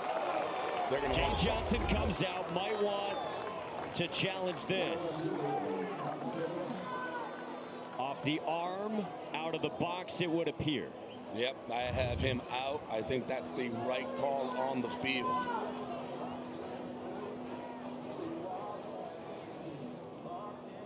Will Jay Johnson challenge this?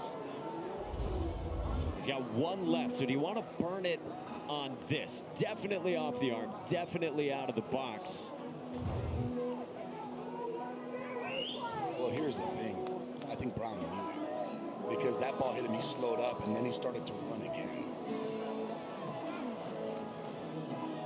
Jay Johnson has at least gotten the umpires to come together here and chat about it before we have any finality.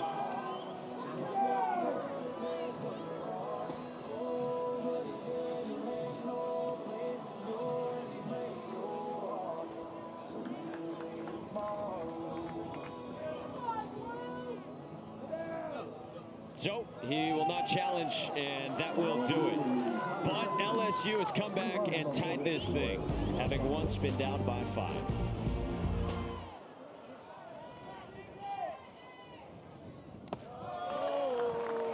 Ball 1 to begin the bottom of the 5th inning in a 6-6 game in Chapel Hill. LSU and Wofford in an elimination game. This is Daniel Jackson against Griffin Herring. All right, so another replay of this, and then the other question that Jay Johnson was probably out there wondering, if he didn't already know, is that something that is reviewable? And things that are not reviewable include the batter/runner hit by a batted ball. Jackson to short, Braswell retires it. So we obviously think that falls in the category of not reviewable. This is what you can review. And so probably not something he could have challenged. And that was the thing, I think, with Jay Johnson. When he was walking out, he already started to kind of say, hey, I want to review that one. And when the umpires got together, they said, well, there is no reviewing that. We are calling that it was an out. The ball hit him when he was out of the batter's box. He is out. There is no review. Sorry. And that's why he went back and said, okay, let's run it. So we've got 1 out in the bottom of the 5th, and David Wiley takes a strike. If you're just joining us, this is the regional hosted by North Carolina, the number 4 national seed, who's 2-0, plays tonight in a regional final against whoever wins this. This is a 6-6 game. Wofford got 5 runs in the bottom of the first. LSU has chipped away. 2 in the second, 1 in the fourth. Terriers got a run of insurance in that fourth, and then a 3 spot there. And now Griffin Herring's pitching in a tie game. Hey, listen, this is the type of LSU offense that we've been looking for really in this regional. And finally, they're starting to break it out. 11 hits so far in this ball game.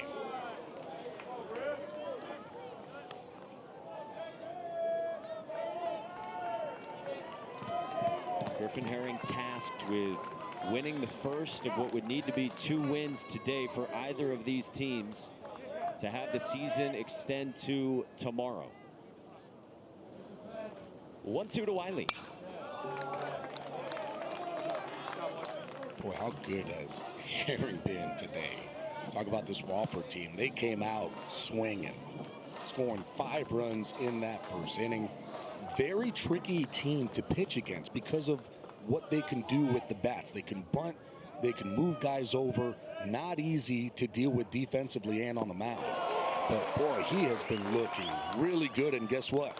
That slider is starting to come out right now. Is that his best back foot slider he's thrown? That's the best one that he has thrown today. That one had that sharpness that we saw on Friday. That's that side-to-side hard slider that we haven't seen, and all of a sudden now getting a little bit more comfortable. Regional coverage for all 16 sites continues tomorrow on ESPN Plus and the ESPN app. For more info, visit NCAA.com, the home for all 90 NCAA championships. Bases empty, 2 outs. The slugging first baseman Tyler Hare takes strike 1. He is struck out looking and grounded out to second.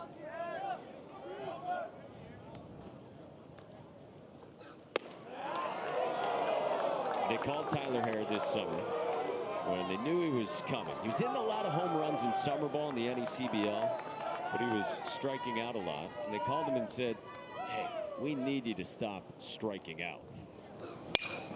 And he responded, proved to be their type of player.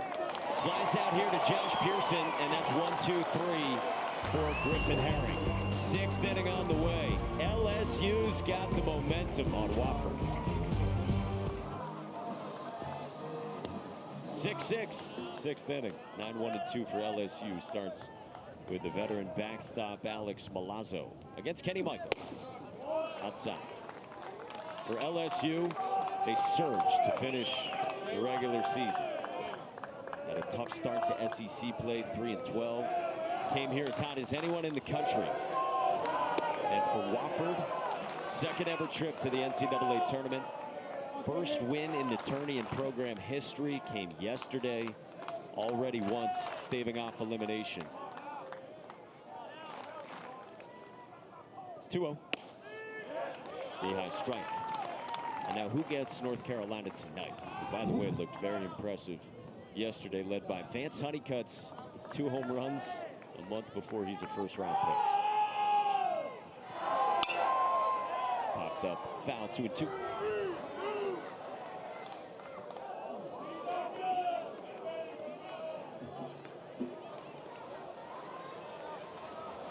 And plenty of talent all over the place in this tournament. I mean, how about the pitching matchup we had to start the day yesterday? Greenville, North Carolina, Chase Burns against Trey Savage. How about that game? Wild. Wild. Wake Forest was down, ends up scoring 5, I believe, in the 9th inning, taking the lead, and ends up losing it in the bottom. And to think that had Wake Forest not just won that game, a lot of work to do after that, but won the regional, and should Tennessee, 2-0 so far in the Knoxville regional, have advanced, Chase Burns would have gone back to Knoxville. One of the 2 best pitchers in the country, returning to the school he transferred from after 2 great seasons. But instead, we will see who comes out of the Greenville regional. Evansville's 2-0 there, the 4 seed. Bouncing ball past Michaels, and Bryce Martinez handles it for the first down. Well, will the career continue collegiately for Tommy White, or will it end where it started, just down the road in Raleigh, where for the Wolfpack he set an NCAA freshman home run record, and Tommy Tanks was born. Walk-off against Wake on the way to the national title, and Kylie McDaniel projects Tommy Tanks as a first-rounder. I'll tell you this, Tommy White has put in a lot of work, because when you look at a guy, hitting-wise, you know he's going to be there. You know that everything is going to be fine when it comes to the hitting side of it. But he has put so much work on that defense. Worked hard on the weight, dropping that down, getting the footwork a lot better. And we have seen him really turn into a really good third baseman. Good numbers at both stops. 3 in his collegiate debut against NC State. That was the first fastball that he's seen all day. First one. First one that he's seen all day. Everything else has been breaking balls to him. We were talking with him in Omaha last year. We asked him what that freshman year was like. He was honest. He said it was pretty surprising, honestly. But I just kept going. Said I couldn't tell you how it happened. Said he always had power in BP, but game home runs didn't really translate for him before that freshman season. Said he had 5 homers his senior year of high school. And just 27 as a freshman in the ACC. It's a little different too. I mean, being a power guy, you see that. You're not pitching him the same coming in as a freshman. And that's what he does so well. And that's what I was really impressed with him, seeing him in his freshman year. It wasn't the home runs that you typically see, especially from a young guy, where everything is pull side and they're hitting home runs to left. His power, center field, right center, that's what he did. Does such a good job of letting that ball travel, but still have the power to be able to hit that ball out. So Tommy Tanks is on with 1 out in this 6th inning for Monster Milam. Fly out to right, strikeout swinging, ground out back to the mound. Milam pokes this one to shallow right. David Wiley comes on for the 2nd out. Milam's frustrated. Freshman who's really announced himself nationally the last couple of weekends.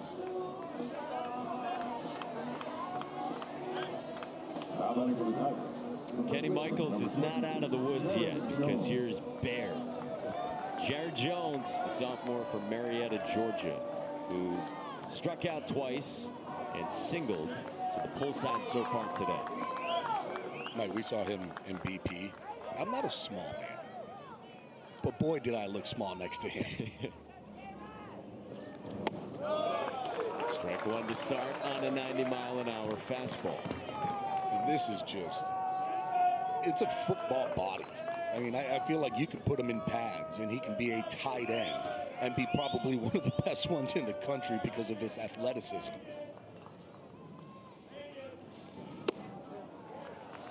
Jay Johnson told us we got to hide him from Brian Kelly in Baton Rouge.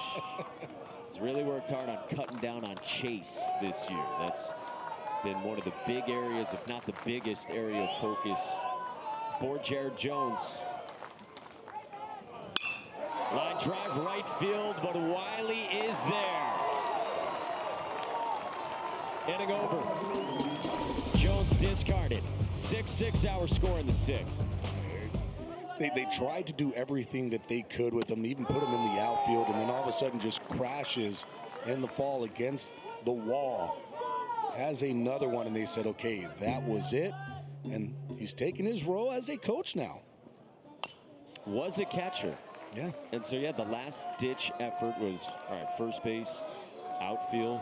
And as recently as this fall, he was having, in the words of J.J. Edwards, his head coach, the fall of all falls. And in a game where he had 3 hits, a scrimmage against App State, that collision in the outfield was the final straw. Nothing at 2 on Lucas Manning against Griffin Herring in the 6th.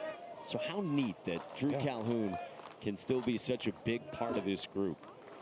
And just J.J. Edwards being like, no, you're going to be a part of this group. going out there, bullpen coach, guys love him.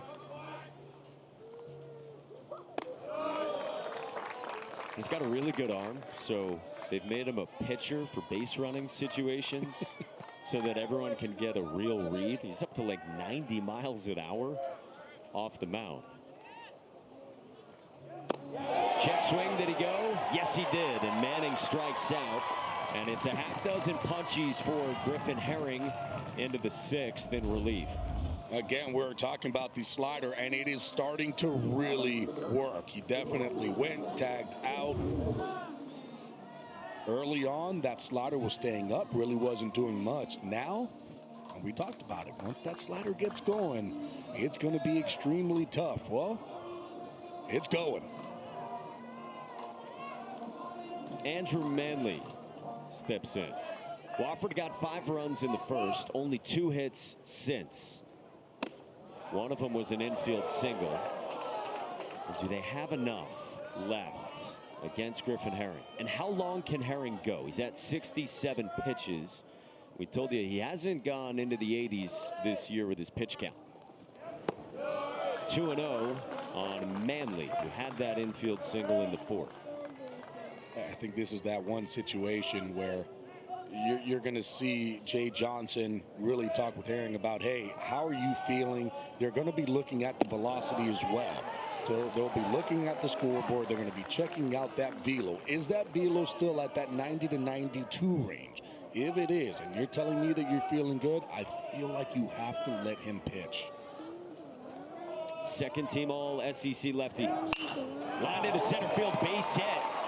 Left on left, Andrew Manley's on for the 3rd time in as many trips. And a 1-out base runner in the 6th inning in a tie ball game. This time that slider stays up in the zone. Remember, when a slider goes up in the zone, it really is not going to do much. It's a hanger. Going to go maybe a little bit almost like a cutter side to side. Manley does a good job of just staying inside that baseball and driving it to center field.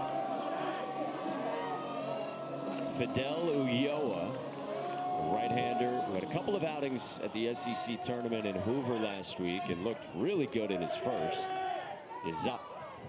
Jack Renwick bats with Manley aboard. Nobody has started more games in program history than Jack Renwick. Spartanburg native stayed home.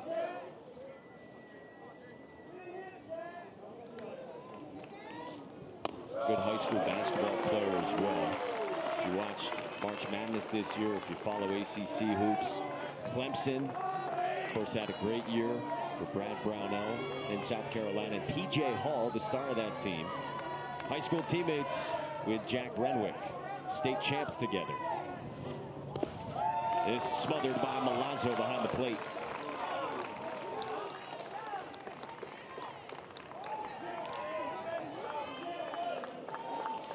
Griffin Herring, perhaps nearing the end of his afternoon in a must-win situation for the 7-time national champs.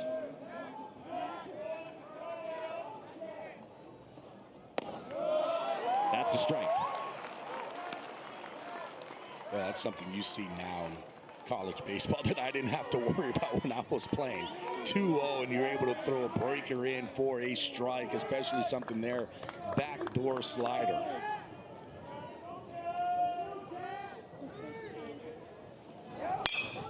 In the air, center field at Jake Brown. 2 gone. Told you LSU's got comfortable with these comebacks recently. The 2 largest comeback wins that the Tigers have had this season, both have been since just the start of the SEC tournament a week and a half ago. So 4-run comeback for them against South Carolina. And then a few days later, an 8-run comeback in their next game, also against South Carolina, to get to the SEC championship game. Again, they were down 5-0 in the first today. It's the leadoff man, Marshall Toole, who can flat out fly. First pitch swinging, he pops it up. Shallow left, Pearson is in, and Herring is out of the 6th. Storms off the mound in a tie game to the 7th. Right there. And I think that Jay Johnson might be saying, it's okay, we've got it. One of the things that I was noticing is in that last inning, I was looking at that fastball velocity, 87, 88. And I think at that point, you kind of know, okay, listen, I don't know if I want to push this guy more than I can. 5 1/3 is his longest outing this season. 75 pitches are his second most this year. The season high is 79 in April at Missouri. I mean, I don't know. He's got the massager working out that forearm. Coach, the Theragun, come on. The Theragun is good to go. I've got the blood. It's rolling. We're good to go. I mean, was he able to talk Jay Johnson into going back out there? I don't know. That's inside on Josh Pearson. It's so hard for a coach when you have a player telling you, I got this, let me stay in. For you to tell him, no, you're done. That's a leadoff walk, and Josh Pearson is on. What a day he's had at the plate. A double, a 2-run homer, and now a leadoff walk against the freshman Kenny Michaels.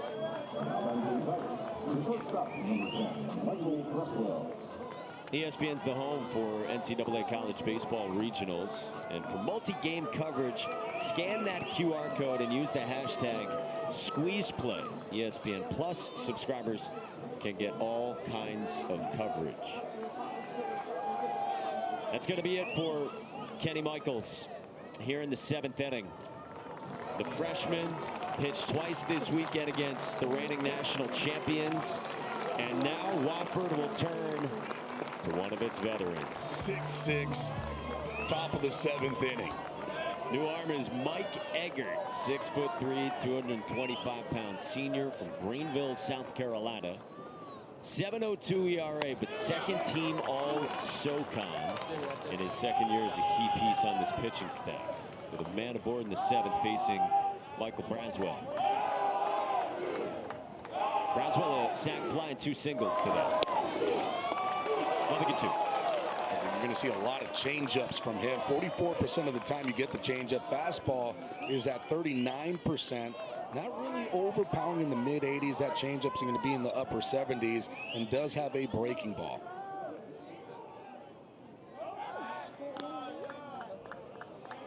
The changeup is the best whiff pitch for him. And 60% of the strikeouts for Mike Eggert have been on the change. Fastball, there's been a lot of hard contact against it this year. Braswell laces one into left field, a base hit. 2 on for the Tigers with nobody out in the 7th.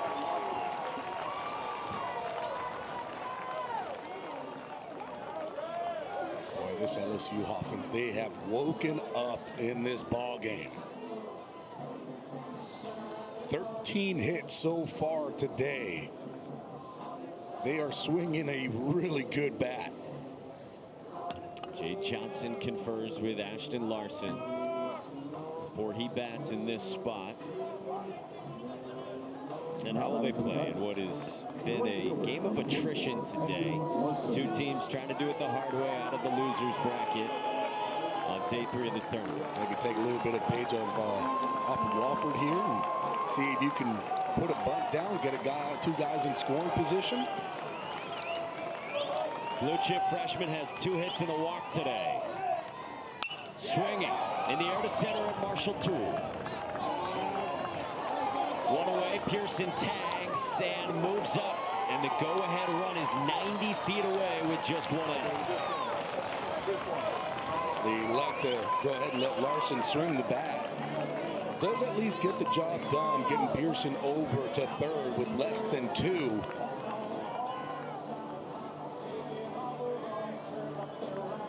Neal's coming up to bat. Nice base hit RBI in that 5th inning to tie this ball game up. Now is a chance to help LSU go ahead. Again, Brady Neal, the sophomore from Tallahassee, came off the bench and pinch hit for Hayden Travinsky in the 4th. And hadn't had a whole lot of opportunities at the plate recently. Hadn't officially had an AB in about 3 weeks. That was his last hit as well. Second to last weekend of the regular season. A very talented player in this program. He's out in front. There's the change, 1-1.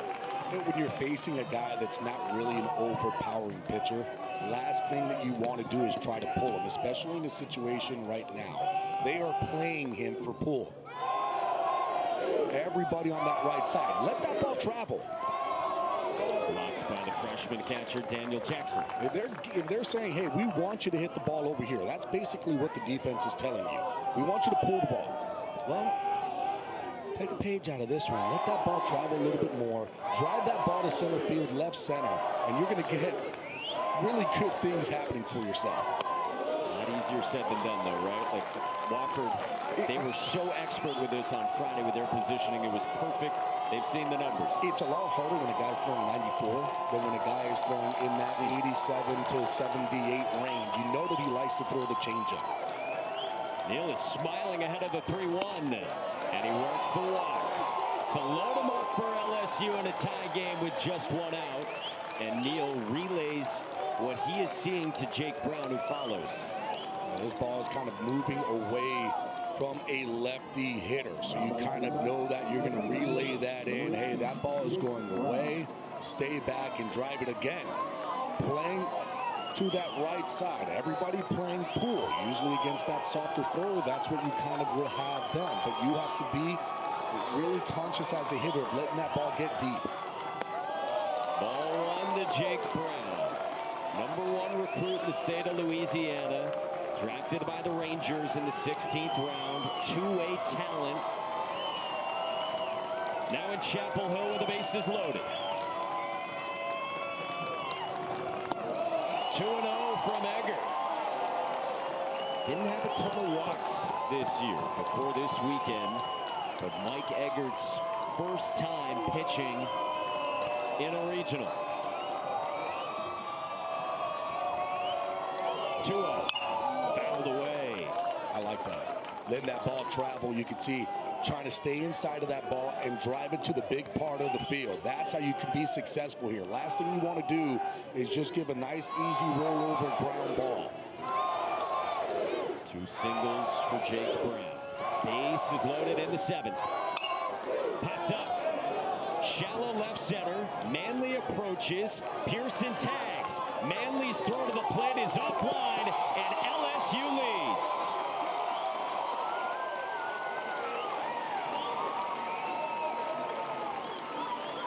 Beautiful job there by the freshman.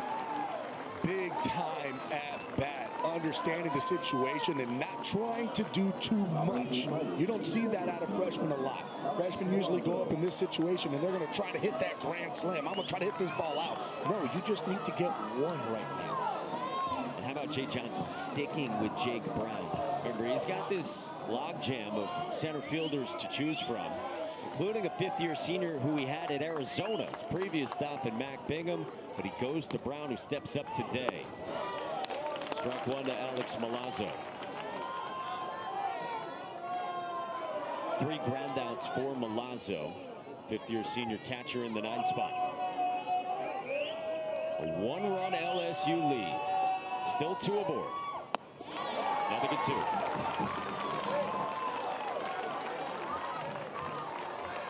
Mike Eggert limit the damage.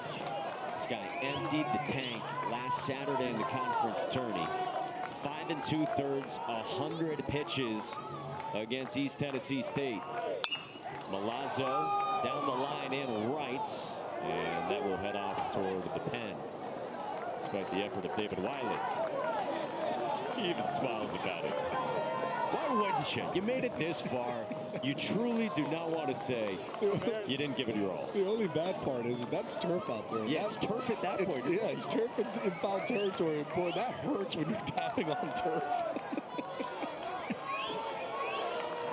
Oh, boy. 2 out, 2 on. Another 0-2. Milazzo bounces it right side. Hair dives. Eggert covering. Thrown away. Braswell scores, and the lead is 2. Ball went out of play as well, so Milazzo will go to second.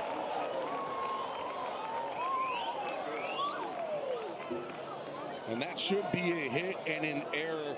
And there's nothing really that you can do with your hair at first base. Everybody is on that left side of the infield. They were playing for pull. Milazzo, good job of just putting that ball in play. Hare did everything he possibly could. That's going to be a tough play. You have Eggert going over to first. That ball was, way far in the hole. It's going to be a tough play for Hare to make. Look how far he is. He just tries to shift, and of course, got to get that ball out where he is throwing that ball from down below with a pitcher who's running. See the ball getting stuck, and now Tommy White with a chance to really open it up for LSU, now up by 2. So with the error and the ball out of play, 2 in scoring position for Tommy Tanks. Singled his last time. Mike Eggert's 1-0. White got a breaking ball and popped it foul. Yeah, so that'd be a hit and an error. And for Tommy White in this type of situation, he's been getting a whole bunch of off-speed pitches in this ball game. So now he's been seeing them. You've got to be careful here not to hang one to him because he is ready to explode.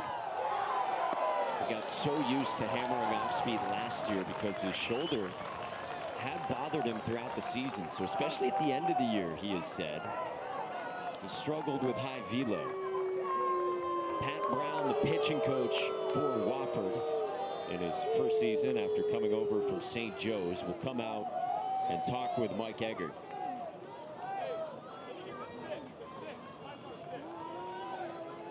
Crucial spot here. Wofford put up 5 in the bottom of the first. LSU's got 8 of the last 9 runs in this game. Tommy White just grabbed a little more pine tar. Now he's back in the box.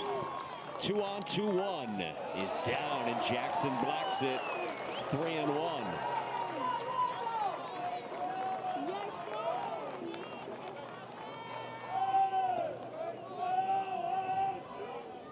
There's only been one team in the tourney so far that has won a game after trailing by 5 or more. LSU trying to be the second. 3-1. White on the ground, left side. Renwick stops, rises, fires, got it. What a play by Jack Renwick to keep this a 2-run game.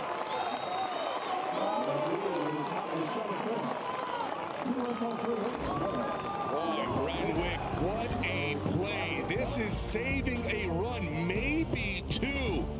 Diving, coming up, throwing it to first. Strong throw, getting Tommy White. A career-long 5 1/3 already for Griffin Herring, and just 1 earned run with 6 punch-outs and nary a walk. He's got a lead now as he begins the bottom of the 7th, and Dixon Black lines out to Michael Braswell, and it's 5 2/3 for Griffin Herring, who pled his case to Jay Johnson. And Jay Johnson right now, I guarantee you it's going to be a short leash. You pled your case, you wanted one more. I'm going to let you go out there. 76 pitches so far. Not much more you can ask for with Griffin Herring on the mound and what he's been able to do today for LSU. Bryce Martinez sees 90 from Herring, who is a draft-eligible sophomore and has never thrown more than 80 pitches in 2 years in Baton Rouge. Threw 80 last year in Omaha against Wake Forest. Bouncing ball up the middle. Braswell bounce. Martinez is on. Tying run to the plate in the 7th for the Terriers, facing elimination. Yeah, Braswell starts to go back to that center field. Then he gets his feet right in front of the ball, and that ball just hits him right in the heel of the glove and goes down. So a man is on for Daniel Jackson. Freshman catcher in the cleanup spot. Supplied an RBI single in the 5-run first inning. Gave that one a hit there for Martinez. He's got 6 in the regional. No swing from Daniel Jackson. was going to be a tough play no matter what for Braswell, as he had to go a long way up the middle to make that play.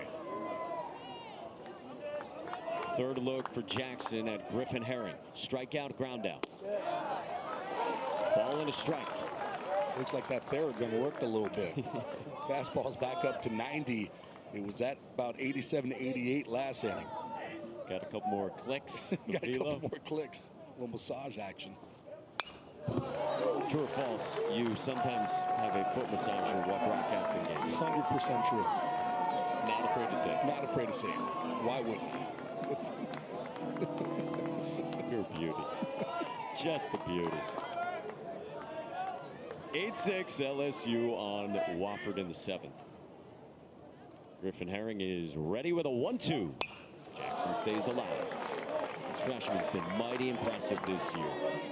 They found him sort of by chance in the recruiting process. Coaching staff was looking at a different catcher. They called in the head coach to come see that catcher who didn't perform great. And the head coach at the time, Todd Inardonato, said, "What about this guy?" It was Daniel Jackson who lays off. So they got him on the phone, offered him, talked to him on the way out, got a commitment. Daniel Jackson and his family said, "We're in." He's had a ridiculous freshman season. 2-2. Line foul. That just goes to show players, and not only here, but the young ones who are watching. It doesn't matter who they're going to go see. You go out there, you play the game right, they could be looking at you real quick. The next generation. Right there. Go out there, play hard, guys. Camera's on you, even at an early age. 1 out, 1 on, 2-2.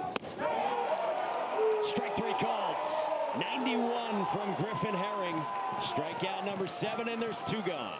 Oh, Herring's getting that extra little bit of juice. Team goes out there, takes the lead. Says, "I got this, coach. I told you I wanted one more."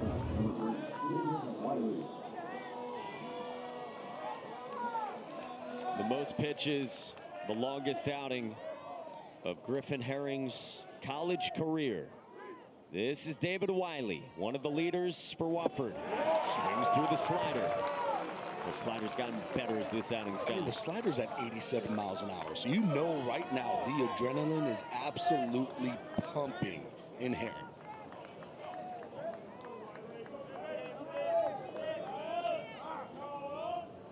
His 0-1.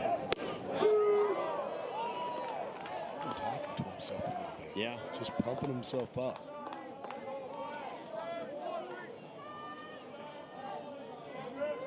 One of the prized arms for LSU, trying to stave off elimination. 1-1 in the air, left field. Pearson has got it. Griffin Herring asked for one more. Jay Johnson obliged, and Herring delivers in Chapel Hill. Griffin Herring, after 6 1/3, a little different. Breathing in the dugout. It's a flare from Monster Milam in the left center field. And that's a base hit out of the 2-hole to begin the 8th inning for LSU up 2. But it looks like Herring's certainly done. I didn't see him come in and give that one finger, "Give me one more." I mean, I think he did everything possible in this ball game. And boy, he looked really good. What an effort from Griffin Herring. A guy who somewhere next year will probably be a starting pitcher. Jay Johnson certainly hopes it's with LSU. Here's another draft-eligible sophomore in Jared Jones. Big power bat, 3-spot in the lineup, 1 for 4, singled and scored back in the 5th. Jay Johnson definitely likes Herring a lot. He's been telling us all about it.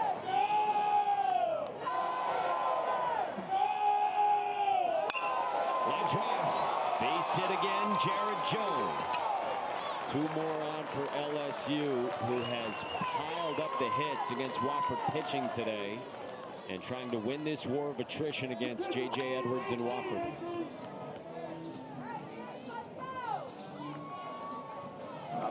Mike Egger, the senior, trying to keep this within 2. This is Josh Pearson. What a great day with the bat for Pearson. Double, 2-run tank, and a walk. It was Pearson's first home run since the 23rd of April.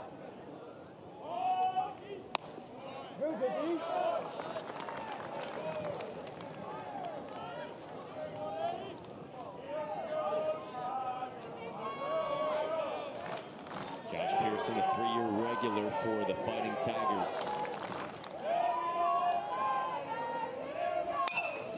Pulled into right field, another base hit for Josh Pearson. Milam rounds third and scores a double for Josh Pearson.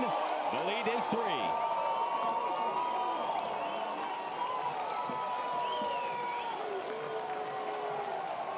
Boy, this LSU bats have woken up at the right time.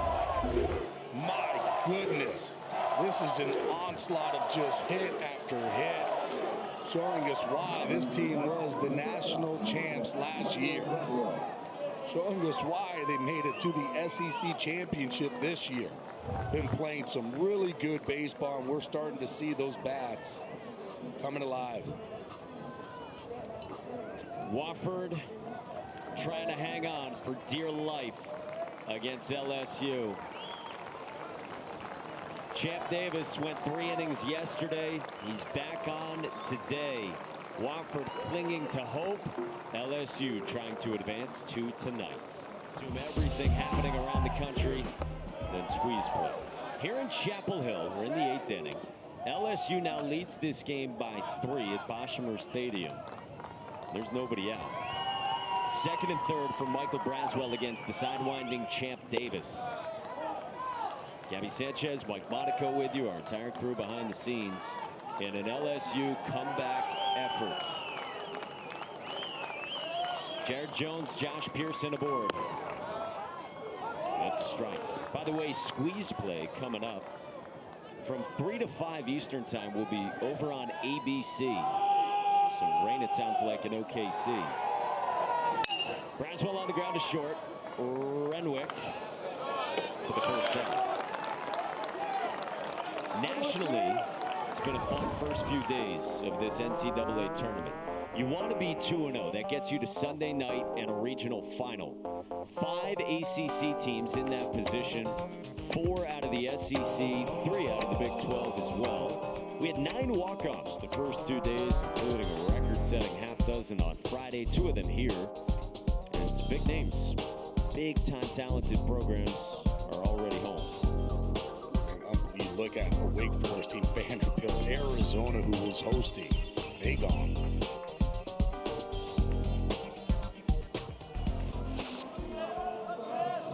Here in Chapel Hill, North Carolina's waiting. And watching this one to see who they'll get. Ashton Larson bounces one foul. Squeeze play on ABC. I hope Runes picked out a good time. I mean, he always does. He's the professor. He knows what he's doing. Berkey got a good jacket, Easter themed, like always. That's the wild card there. Is it going to be professional, or is he going to go a little crazy? 0-1. I like that sound crazy. You big sport coat guy? I am. All right. There you have it. 2 on 1-1. It's inside to Larson. I can't do the whole Berkey when he wears the cool ones, but I mean, I got a little style. Yeah. Stilo. Yeah, a little bit. 2 hits, a walk, and a fly out for the freshman right fielder Larson. Against Davis, who we told you got a lot of work yesterday, did a big job in preserving this pitching staff to get to today's first save of the season. Final 3 innings, 55 pitches. Gets the back door on Larson. 2 gone.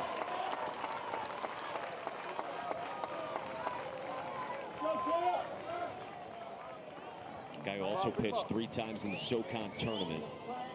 Probably their most impressive story of relievers.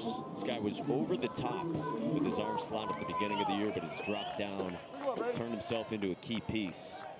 Brady Neal. Take strike one. Just a tough angle. Unorthodox.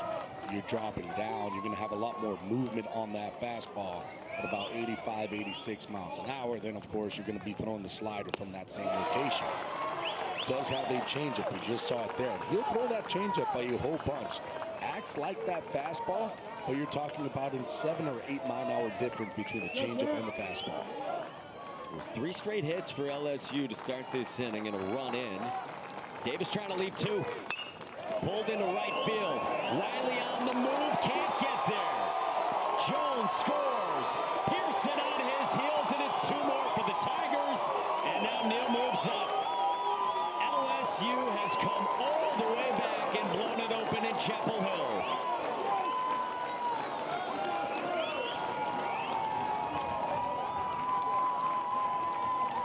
Brady Neal's at third after another throw went awry for Wofford. Brady Neal coming up big again, base hit.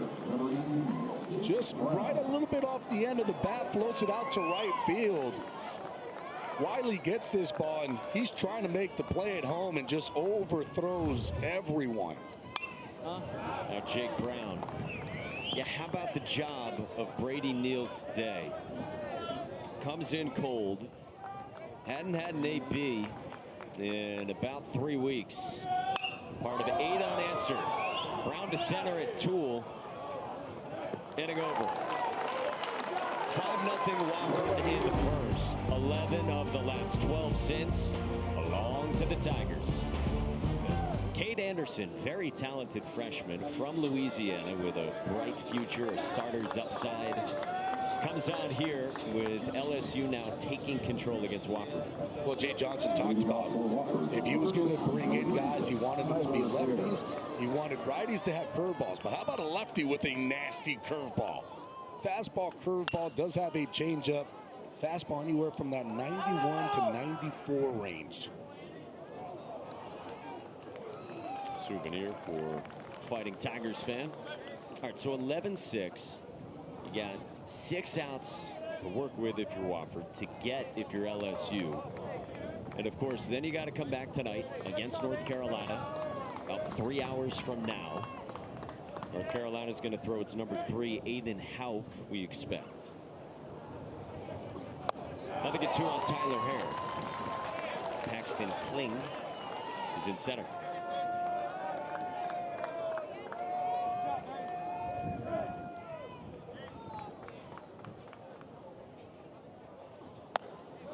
And so LSU got, what, 27 pitches at the start from Nate Ackenhausen. Griffin Herring is burned. Gage Jump, Luke Holman, they're burned. The 2 starters in the first 2 games this weekend. But you still have options. Yeah, for Jay Johnson.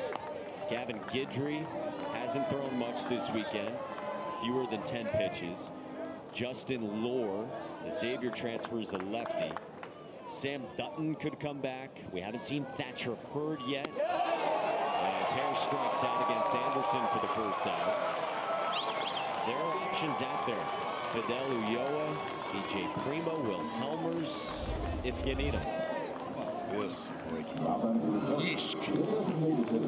Hare turning away. Don't want any part of that one. Falls in for a strike.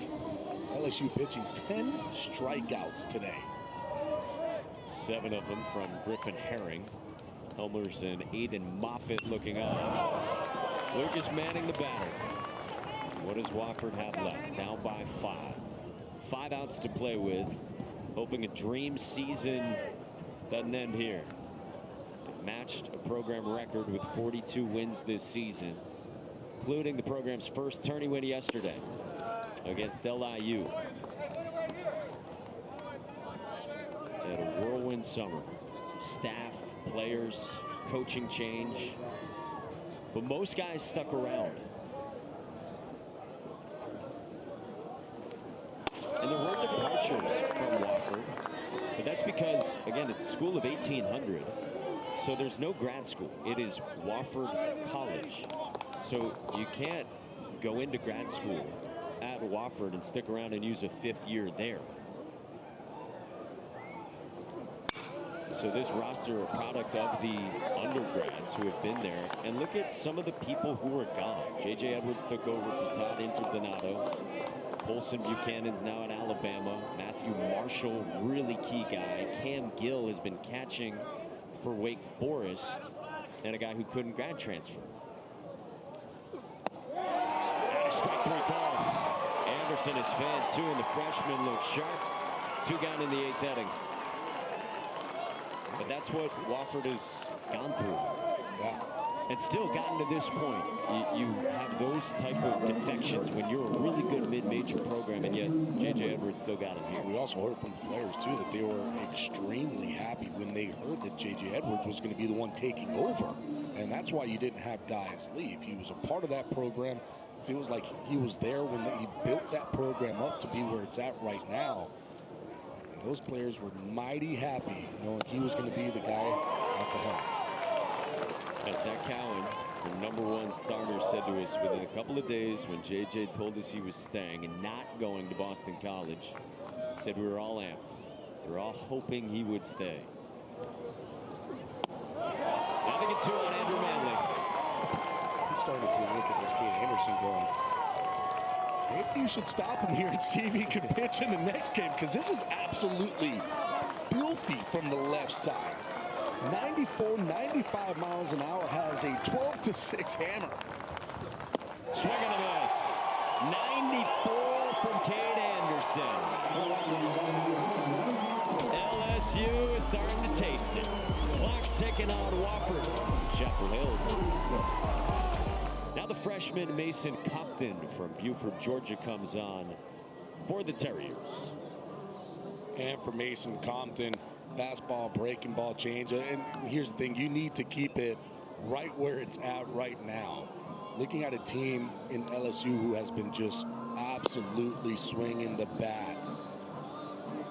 Cannot allow another run to come by, because, boy, we just finished seeing Cade Anderson, and he is really good. Hard to envision 5 against what we just saw in that 8th inning. Eesh. That was just absolutely brilliantly done by Cade Anderson. Fastball, curveball mix.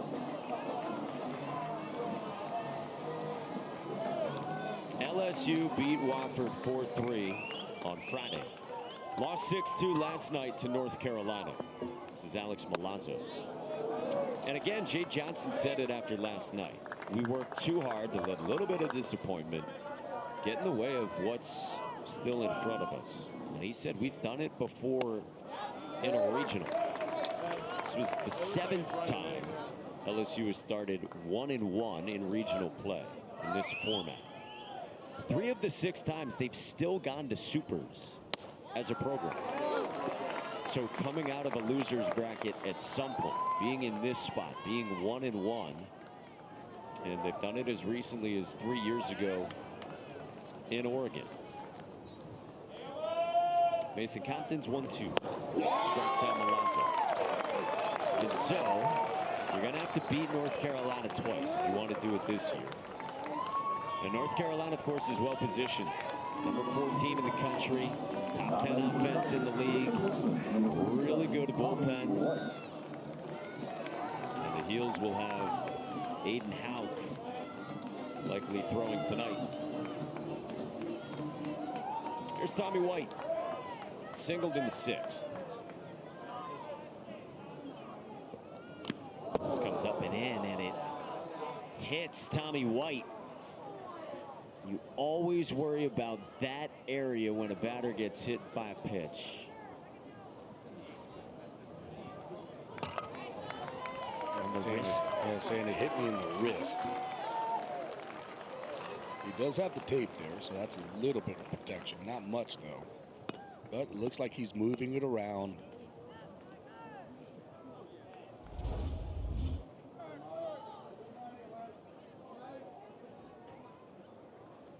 Oh, that back.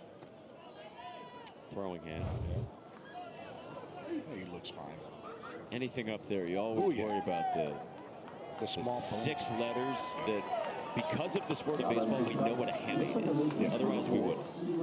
Oh, you would. I mean, and you have all of those little small bones in the hands. Scary spot. But looks like he is fine. That's great to see. Yep. For LSU. Here's Monster Milam. By the way, if you're wondering about the nickname Monster, you understand there are new fans who join us. It is a nickname. It's not his given name for Stephen Milam. Started when he was very young. Good pick by Jackson. A hairy little monster when he was born in the eyes of his father. Supposedly they gave him a haircut when he was 3 days old.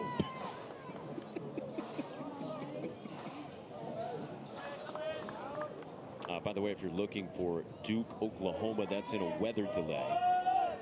So this is the end of the first game today in Chapel Hill. Milam, hot shot past Hare into right field.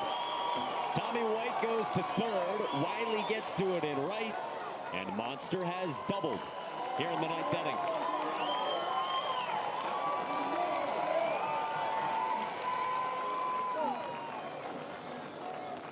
Jay Johnson has told us Monster Milam has been our best guy the last couple of weeks, and boy, he continues it here. Strikes this ball hard. Past the diving Hare at first. Ball goes all the way to the fence. Just goes to show the power. And all of a sudden, LSU just continues to put pressure on. It's a bloop single and a double the last 2 innings for Stephen Milam. Here's Jared Jones, who singled twice. Strike 1 from Mason Compton. They'll take it if you're LSU, trying to add on.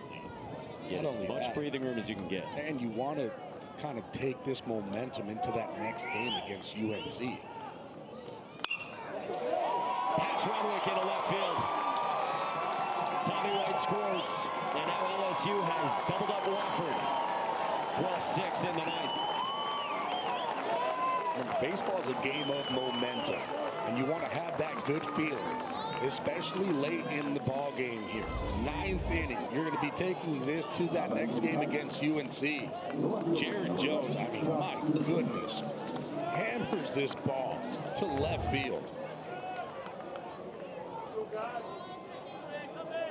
So they're at the corners now for Josh Pearson. Double, strikeout, 2-run shot, walk, RBI double for the junior, who had 1 hit in this regional entering today. It was just an infield single yesterday. Guy's had the lowest OPS of his career this season, but has stepped up loudly today. It's the guy they moved at one point earlier this year to second base. Something that teammates past and present were a little surprised by, that they tried to get another bat in the lineup by putting Pearson at second. And then Milam stepped up, so Pearson went back to the outfield. From an LSU family, his brother John is a senior in high school. Signee headed to LSU as well. Josh Pearson's had one of his biggest games on this stage, trying to prolong his Tigers season.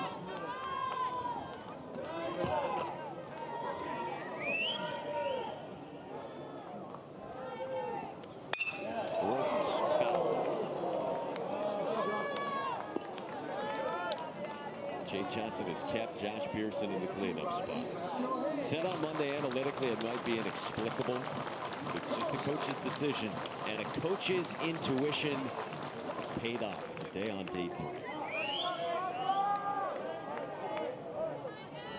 1-2. Skied to right at Wiley. The tag from third, and it's a sac fly and another RBI for Josh Pearson.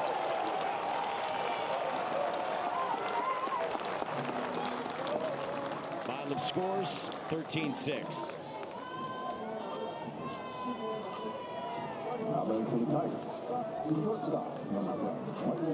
13 of the last 14 runs in this game belong to LSU with a huge response to get to tonight. And they just continue to pour it on. 20 hits. Strike one to Michael Braswell. It's kind of what we've been waiting for. The LSU bats to get going. Boy, have they ever. Braswell opposite way, and it sinks in front of Riley. Fourth hit for Michael Braswell of the 21 for LSU. Braswell 4 for 5 today. He had that sacked fly in the second. It has been impressive to watch this team swing the bat today. And frustration on the Wofford side. Boy, did this group battle here in 2 games against LSU. Paxton Kling rolls one at short. He can move. Renwick's throw is in time. And the inning is over. Insurance for LSU. 7-run lead and last hopes for J.J. Edwards Terriers. A lot going on around the country. After we're done here, don't go anywhere. UC Santa Barbara, San Diego's coming up. Meantime, Will Helmers is on. And LSU just trying to space everything out in terms of pitch count for everyone. You know you have 2 more games to win in a best case scenario for them.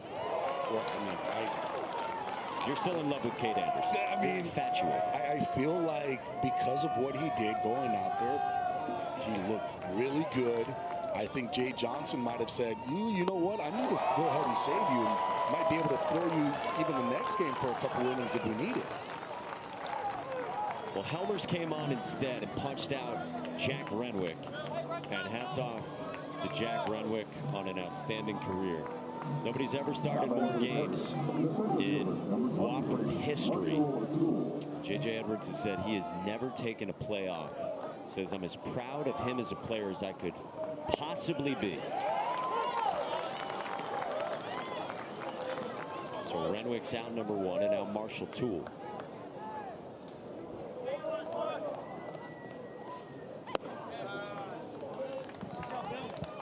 Guy's meant so much. I know his father passed away a couple of years ago. He's looking down proud on Jack continuing the family legacy for this program, where his late father was a captain as well.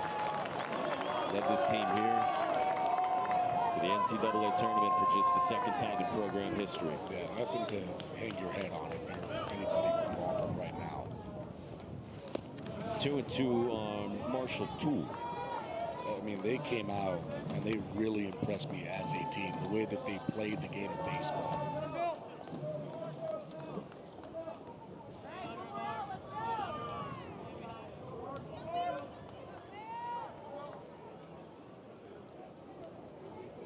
Two and two coming to the speedy Toole, who's got 2 hits today. Fouls one off.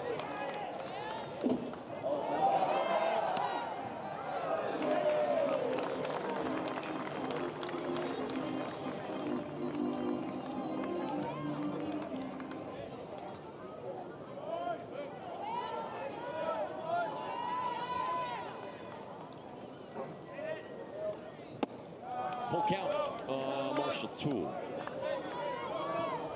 So North Carolina, less than 3 hours from now, ready for what appears to be LSU. That misses, and Toole is on.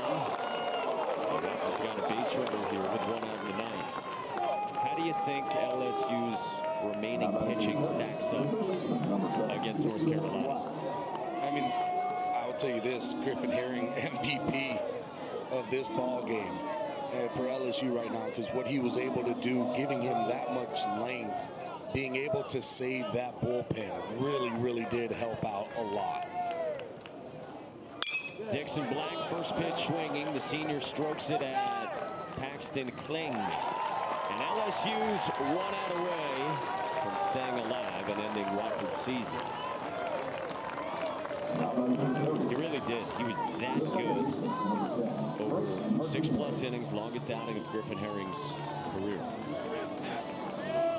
Tense moments in the Wofford dugout. 42 wins, matching a program record. And a head coach in J.J. Edwards in that position for the first time in his life. Bryce Martinez, the fifth-year senior, taking a mighty cut at the end here. They've built a program there in Spartanburg. How about you play a regional? 3 games, 2 of them are against the 7-time national champion.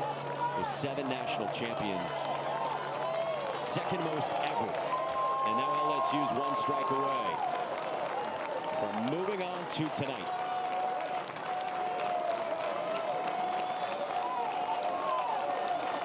Herring was awesome, and now Helmers trying to end this.